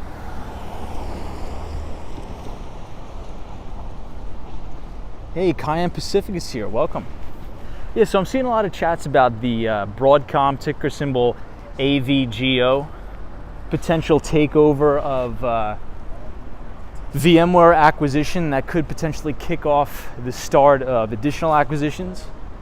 You know, ever since the bear market has started, or ever since the Fed has continued to raise interest rates, you know, the IPO market, or the initial public offering market, has definitely dried up. And that usually happens. So one of the things that we've been talking about is to really pay close attention to those companies that are going public during bear markets, because it's extremely hard to raise capital during bear markets, but it's extremely easy to raise capital and raise money and take your company public during a raging bull market. And that's why, you know, I've been writing about all of these garbage special purpose acquisition companies, many of which have no earnings or no sales and really no pathway to profitability. They have no problem coming public on the open markets, just because we are in a time of irrational exuberance.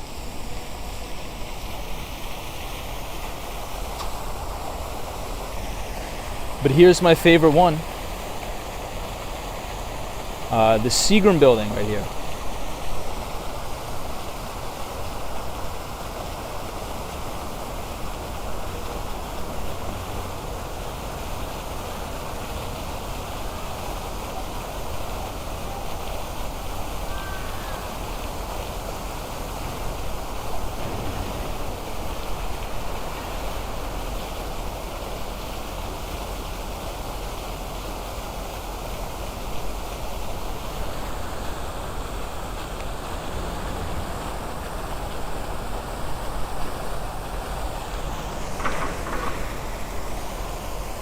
This is my favorite building in the city. I actually ate lunch here today. I had lunch right here. Hey, the ABX girl from the Bronx, is any tennis fans here? Djokovic lost to Nadal in the French Open semifinal. So I think some chatters were saying that in the chat. I actually used to play tennis in high school, but I don't really follow it. Maybe I should get back into it, but very cool.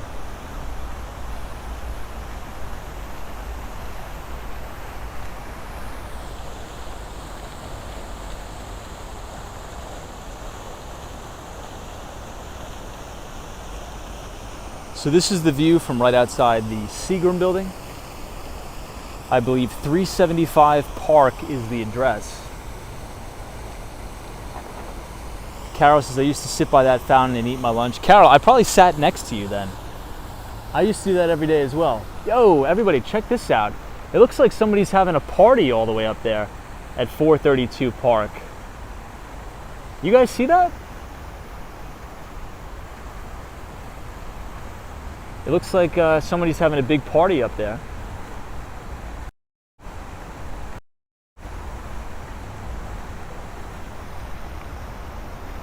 Very cool. Very cool.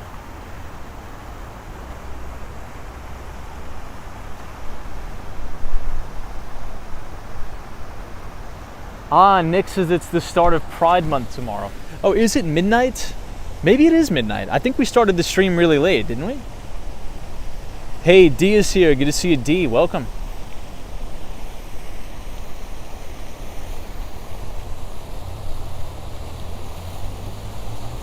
Well, if anybody's having a party at 432 Park and you watch the streams, feel free to send us an invite. Wow, doesn't that look so unique though? All the way at the top. That looks awesome up there.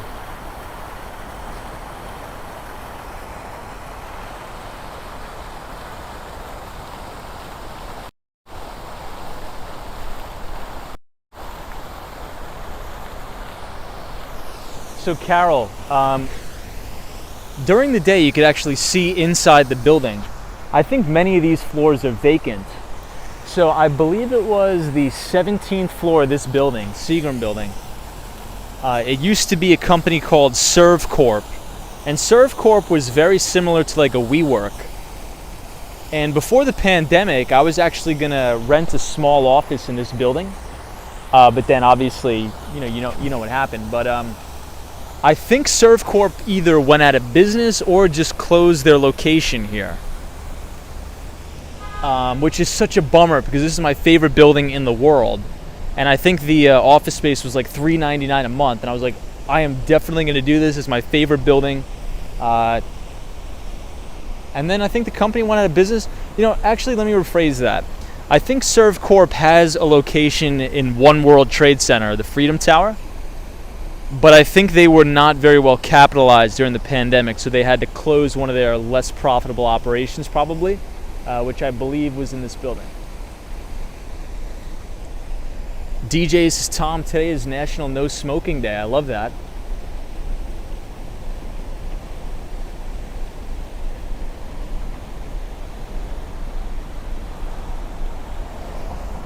All right, we will continue on our walk.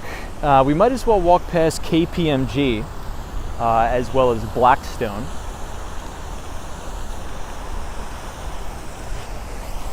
But if you guys are enjoying the stream tonight, feel free to leave a like on the video and subscribe if you are new. Jay says, what do you like about the building? So my favorite thing about the building is that it's built so far away from the street. So if you look at all these other buildings, the sidewalk is probably about 10 feet wide.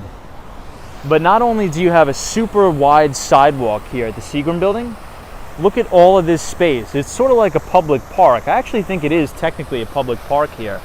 You have two beautiful fountains, and then you have a nice green area all the way in the back. So it creates a scenario where you have a really, really nice view when you walk out of your office. Hey, Frank James English is here. Good to see you, my friend. Hopefully you're well. Hey, XOXX Bob is here, welcome. So XOXX Bob, I think you told me how to pronounce your name one night, but I think I forgot. I apologize. Olivier says, were you in that building this afternoon? I was not. I was in this building this afternoon.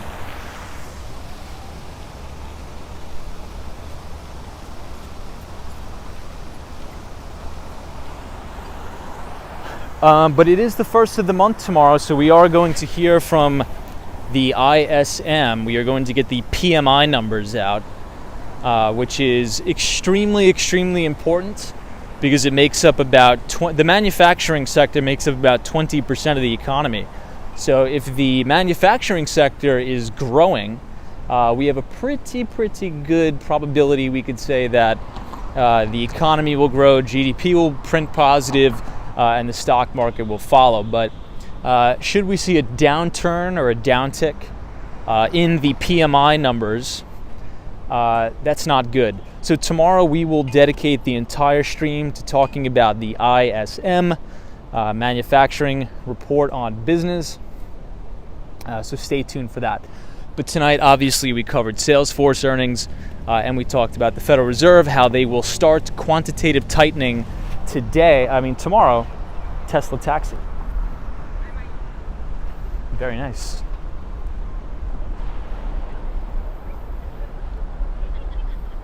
Hey, Palmetti's is here. Good to see you. Welcome. Against the Grain is here. Good to see you. So the building all lit up in blue is actually One Vanderbilt.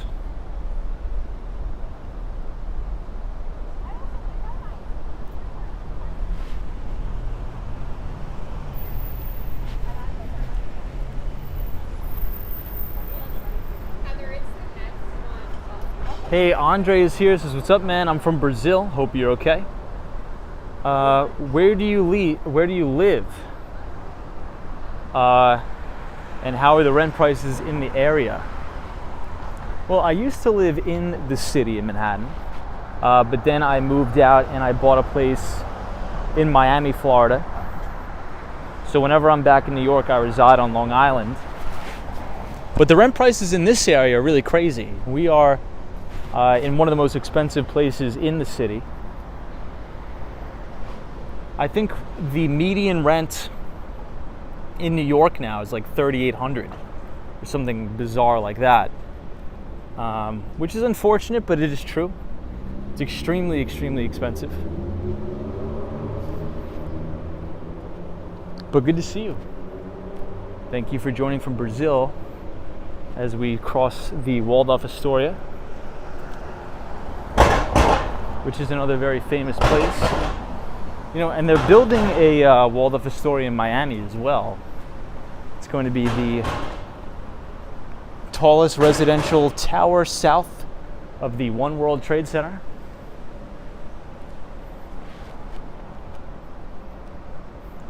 Uh, 007 says, "Tom, want an adjoining penthouse to Bill Ackman?" Yeah, I would love that. Hey, Kevin Francis is here. Says, hola, Kevin.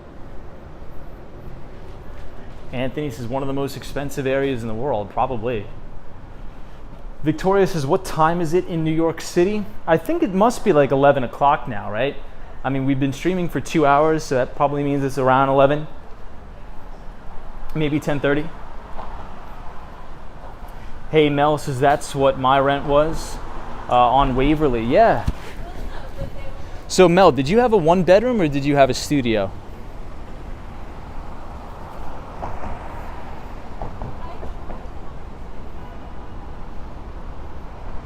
Nice area, by the way.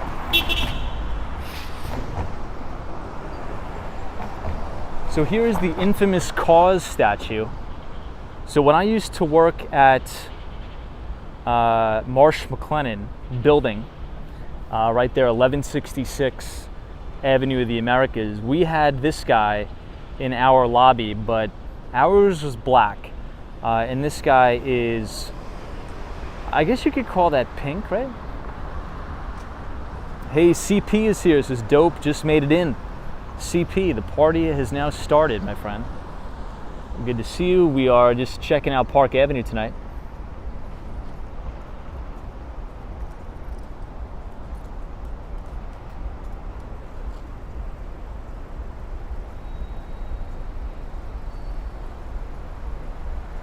D says, Tom, you're good at guessing time. FB says, good night. Hugs to all from Rio de Janeiro, Brazil. A lot of Brazilian viewers. We appreciate it. Thank you so much. Van says, where are all the homeless in New York? This seems very clean. Well, usually the homeless do not hang out in this location.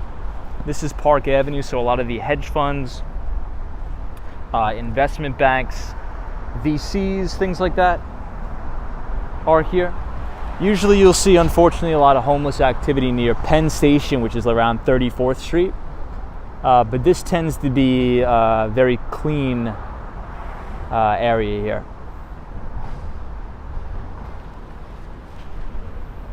So I think this is going to be the brand new JP Morgan Chase building right here. They're just constructing it. Hey, Andre says, thanks, man. I fly for an airliner in Brazil, so I'm always in Miami. Hope to see you. Dude, Andre, absolutely, man. If you're ever in Miami, definitely let me know. I will, we'll get a coffee or something, for sure. That's fantastic. Ali Star says, love the city at night, and Tom's commentary. Thank you, my friend. Much appreciated. So I really don't like telling this story, but I was walking down Park Avenue one time, and on this flagpole right here, it was a big protest. I think they were protesting some investment bank having, oftentimes you'll have the people that are protesting JP Morgan Chase or different investment banks for having investments in oil.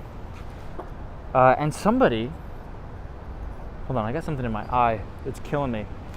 Somebody climbed to the top of this flagpole to try to take down the bank flag and put up their protest flag, and the guy fell, and we watched it in horror here, everybody, and I'm not sure if he died or not, but the FDNY had to come, and it was crazy. But think about that. If you fall from all the way up here, I mean, I don't know, I never heard about it.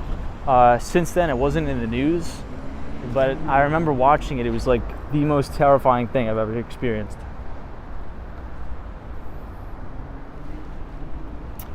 Victor says, do you know San Francisco well? I don't know San Francisco. Yeah, so this is the old JP Morgan Chase building. Well, the existing one. They're building the new one across the street.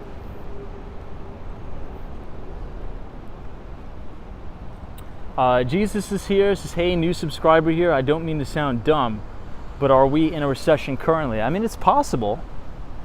It's definitely possible, right? Because when the numbers come out, if it shows that we're in a recession, that means we probably were already in a recession, right?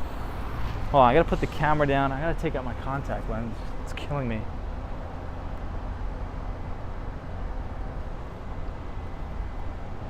Much better.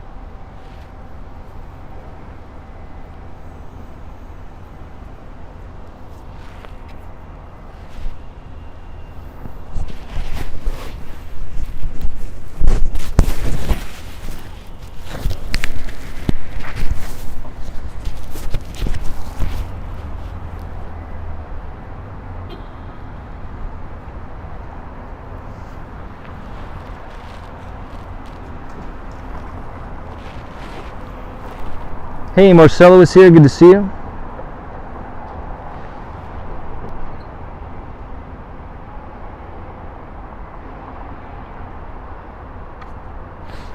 Oh, I have to adjust the microphones in just a second. A little bit of an intermission. Hold on.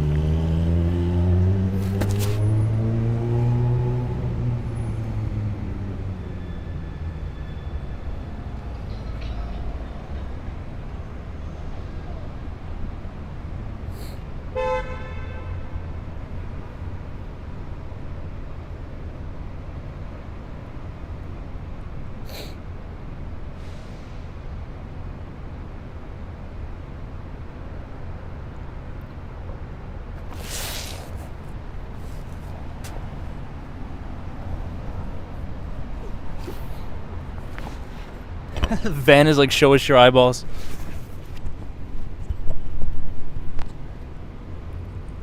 If anybody wears contacts, I think you guys could sympathize. Sometimes when it's really, really humid, it's not fun for contacts.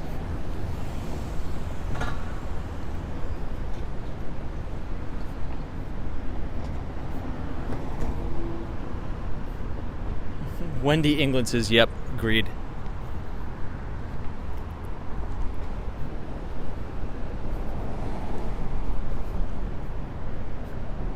Gregory says, I can never do contacts, don't like things in my eyes. It's definitely a pain at times, man, like really, really big pain.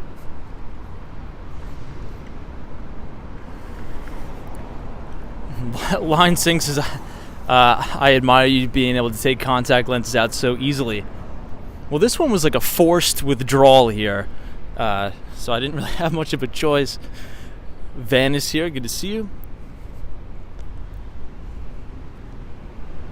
Oh God, Connor, hilarious. Marty Lewis is like, when I wore contacts, after a few years, dust in the office got under them. I had to remove them. So Marty, I think that's what's happening with the pollen. So a lot of the times when the pollen levels are so crazy,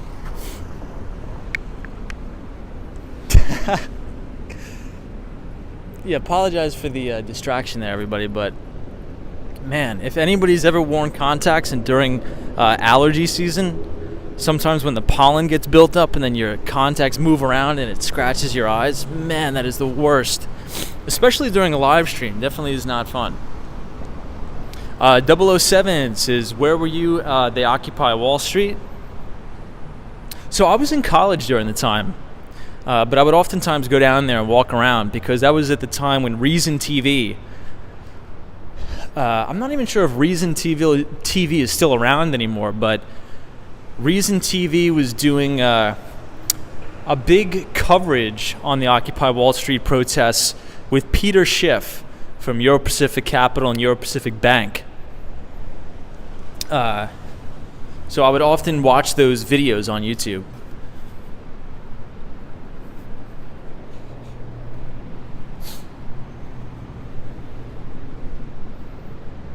So here we have the MetLife building.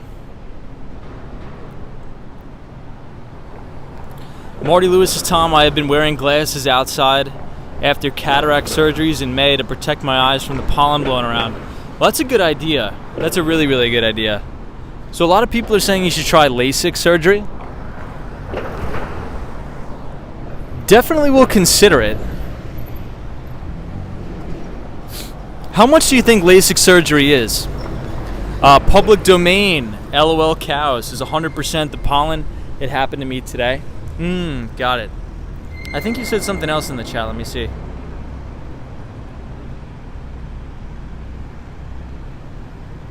Yeah, pollen is no fun. Hey, D Hot is here. This is Tom at WeWork. Do they still have those retreats? I don't know about the retreats. I'm not sure about retreats, but they have nice, cool setups. I don't know about retreats.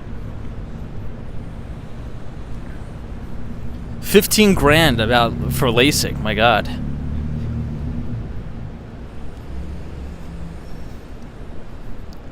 You don't want cheap LASIK? Yeah, Rusty.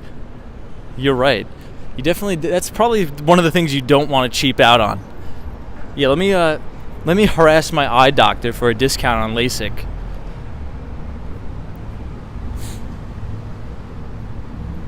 Hey, Connor says, I live in the Lower East Side currently.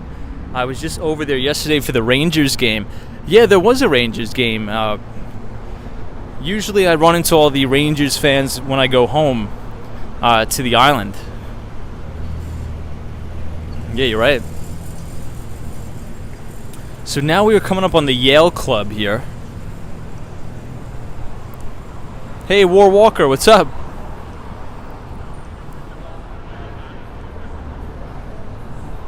WW says, doesn't LASIK take like 10 minutes to do? Not sure. Yeah, I'm definitely going to do due diligence on it, though, for 100%. Connor says they had a watch party. The game was in Raleigh. Got it. Oh, so Connor, we were actually at the Hudson Yards yesterday. I think they were having a big watch party there, too. At least I think.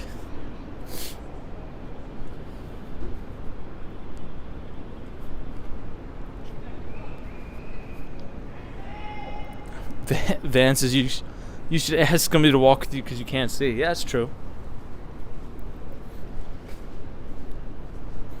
Out of one eye, at least.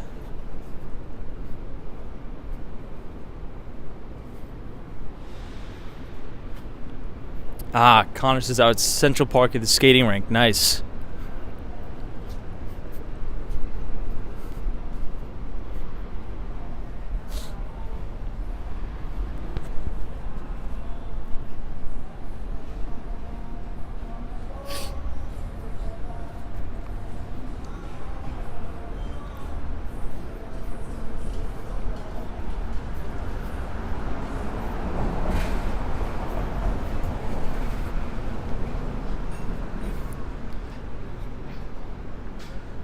Cayenne says, what activities are going on in New York this weekend?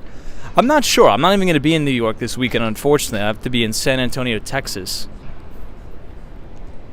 And I looked at the weather report, and it's going to be about 100 degrees in San Antonio.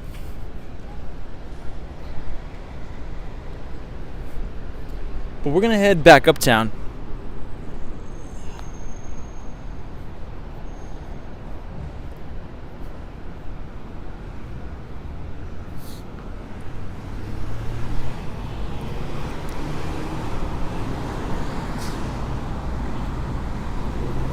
Hey, Sadiq says, hey, Tom, good to see you. Welcome.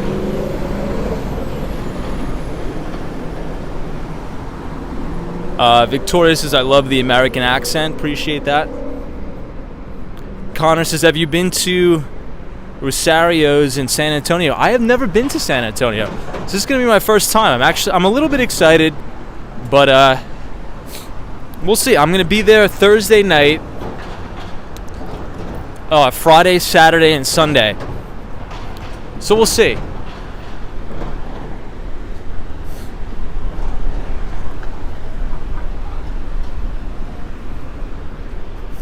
We've been doing a lot of traveling lately. Sorry if I'm not speaking right now. I'm just reading all the LASIK's comments. I'm very intrigued by them. You guys are helping out a lot. Tom, by correcting the cataract.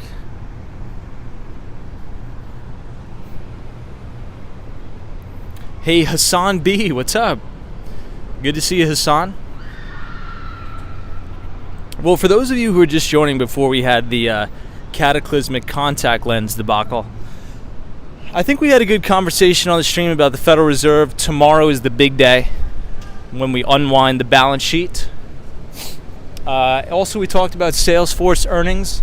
Our pal Mark Benioff posted a decent quarter, but they actually did lower forward guidance in terms of the revenue, but they actually did raise profitability outlook. Sherry says, my husband had LASIK surgery done many years ago, and he says it's the best thing he ever did. Yeah, I mean, so my mom still doesn't have contacts, and I think it's just a disservice to not have contact, because like you can't see anything. I mean, the world is so beautiful. You gotta be able to have 20/20 vision for sure. You have to.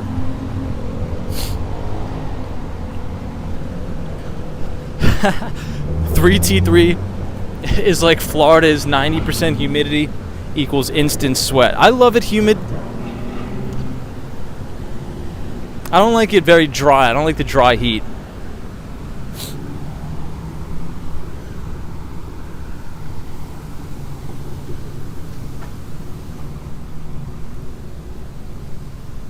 Well, I'm going to take you guys with me back up to Central Park South. I would never end the stream here and have you guys walk all the way back up. That would just be insanity.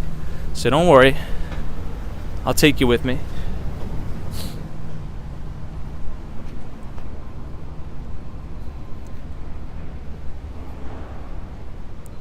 Ed, is that true? Ed says sweating is one of the best things for you. You know, I do notice my skin is better when it's very humid out. Christina says I haven't. Interesting.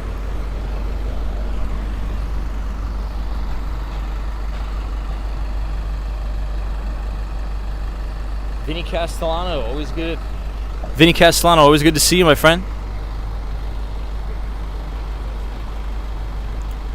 007 says stem cells will repair the blurred vision. I believe that. I believe it. Stem cell research is crazy. Crazy, crazy.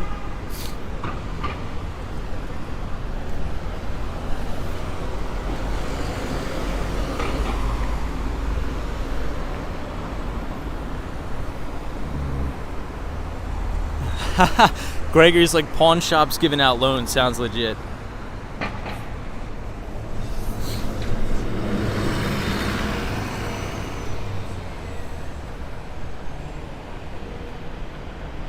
Hey, Sandra's here. This is much love from Canada. What's going on?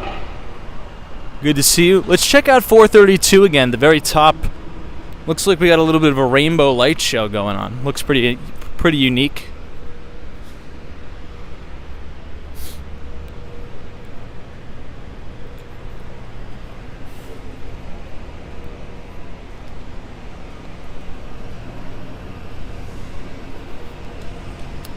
James says, Tom, you're taking a big chance with your eyes, but it could be awesome if it works.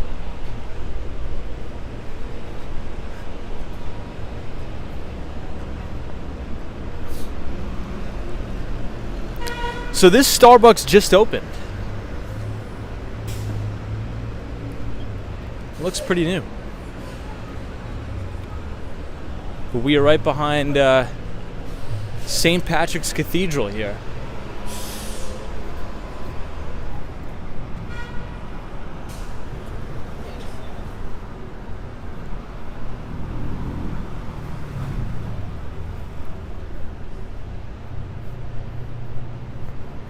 Ah, yeah, Kaiser, former Bear Stearns headquarters. Yeah, you're right. Millie says, can you speak more on the Slack/Salesforce acquisition and the potential for future earnings for investors? Yeah, sure. So we could talk about that for a couple minutes. We covered that earlier in the stream, but hold on one second. Sorry, my phone's on 10% battery and the pollen is getting to me. But yeah, so in July, Salesforce made an acquisition of Slack. Slack was a publicly traded company under the ticker symbol WORK. So if we think about Salesforce and what they do, right, they are a customer relationship management software company. You know, one of the pioneers in SaaS, or software as a service. So I think now there's only so much that Mark Benioff and his team can do to invest in research and development to make proprietary software, right? So I think when a company gets so big and they're really good at one specific thing, they'll look to make acquisitions. I think Slack is actually a pretty good acquisition because if you think about it, Slack is sort of like a work collaboration tool. You could think about it like a Microsoft Teams. So if you're using Salesforce across your entire, let's say, IT suite, and then you could seamlessly and easily integrate that with like a chat application. So, you know, maybe you're a sales guy and you know, you're putting in opportunities, or you know, maybe you're in operations filling out tickets, or whatever you're doing. If you can integrate a seamless chat interface and a collaborative interface within Salesforce, I think it just makes sense as an acquisition, right? And especially if you want to try to continue to have your moat around your business. Oftentimes, we'll talk about we want to invest in businesses who have a really, really strong moat around them. And I think it's easy for companies to lose a competitive advantage if they don't keep innovating with their products and services. Like, you know, you could potentially lose market share to a Microsoft with their Teams platform. But let's say if you're a company and you already have Salesforce, well, there's probably an account executive that is calling into your company that will now educate you on Slack and what Slack can do, right? And you're more likely to buy from your Salesforce account executive maybe licenses of Slack as opposed to licenses of Microsoft Teams, because you already work with that existing infrastructure. And I think they're beta testing the integration in this quarter as well, they said on the earnings call.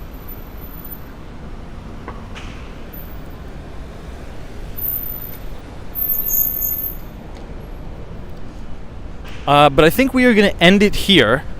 But I am going to do a little bit of a write-up in this week's Behind the Street newsletter, talking about Salesforce and Slack specifically. So please look out for that. Marcelo says, what's the next of the Federal Reserve Board tomorrow? Well, tomorrow is June 1st, and that is when we will start to reduce the massive balance sheet.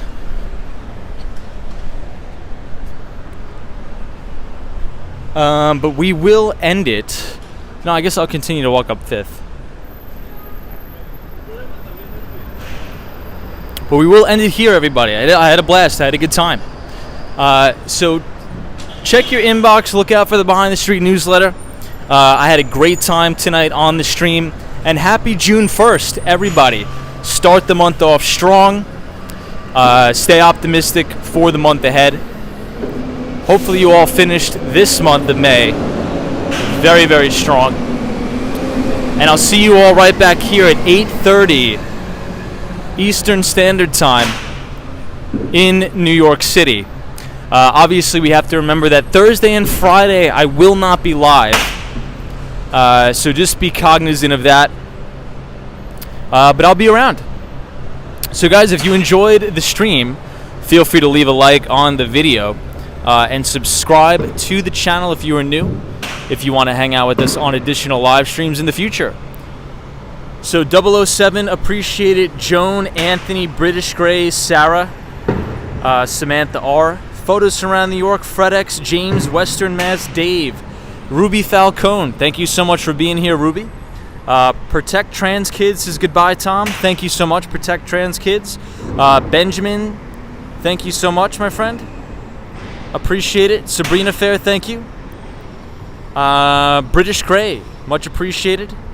War Walker, Marcelo, and to the Mighty Bull, have a good night wherever you are, because there's always a bull market somewhere. You just need to know where to look, and I'll see everybody right back here tomorrow.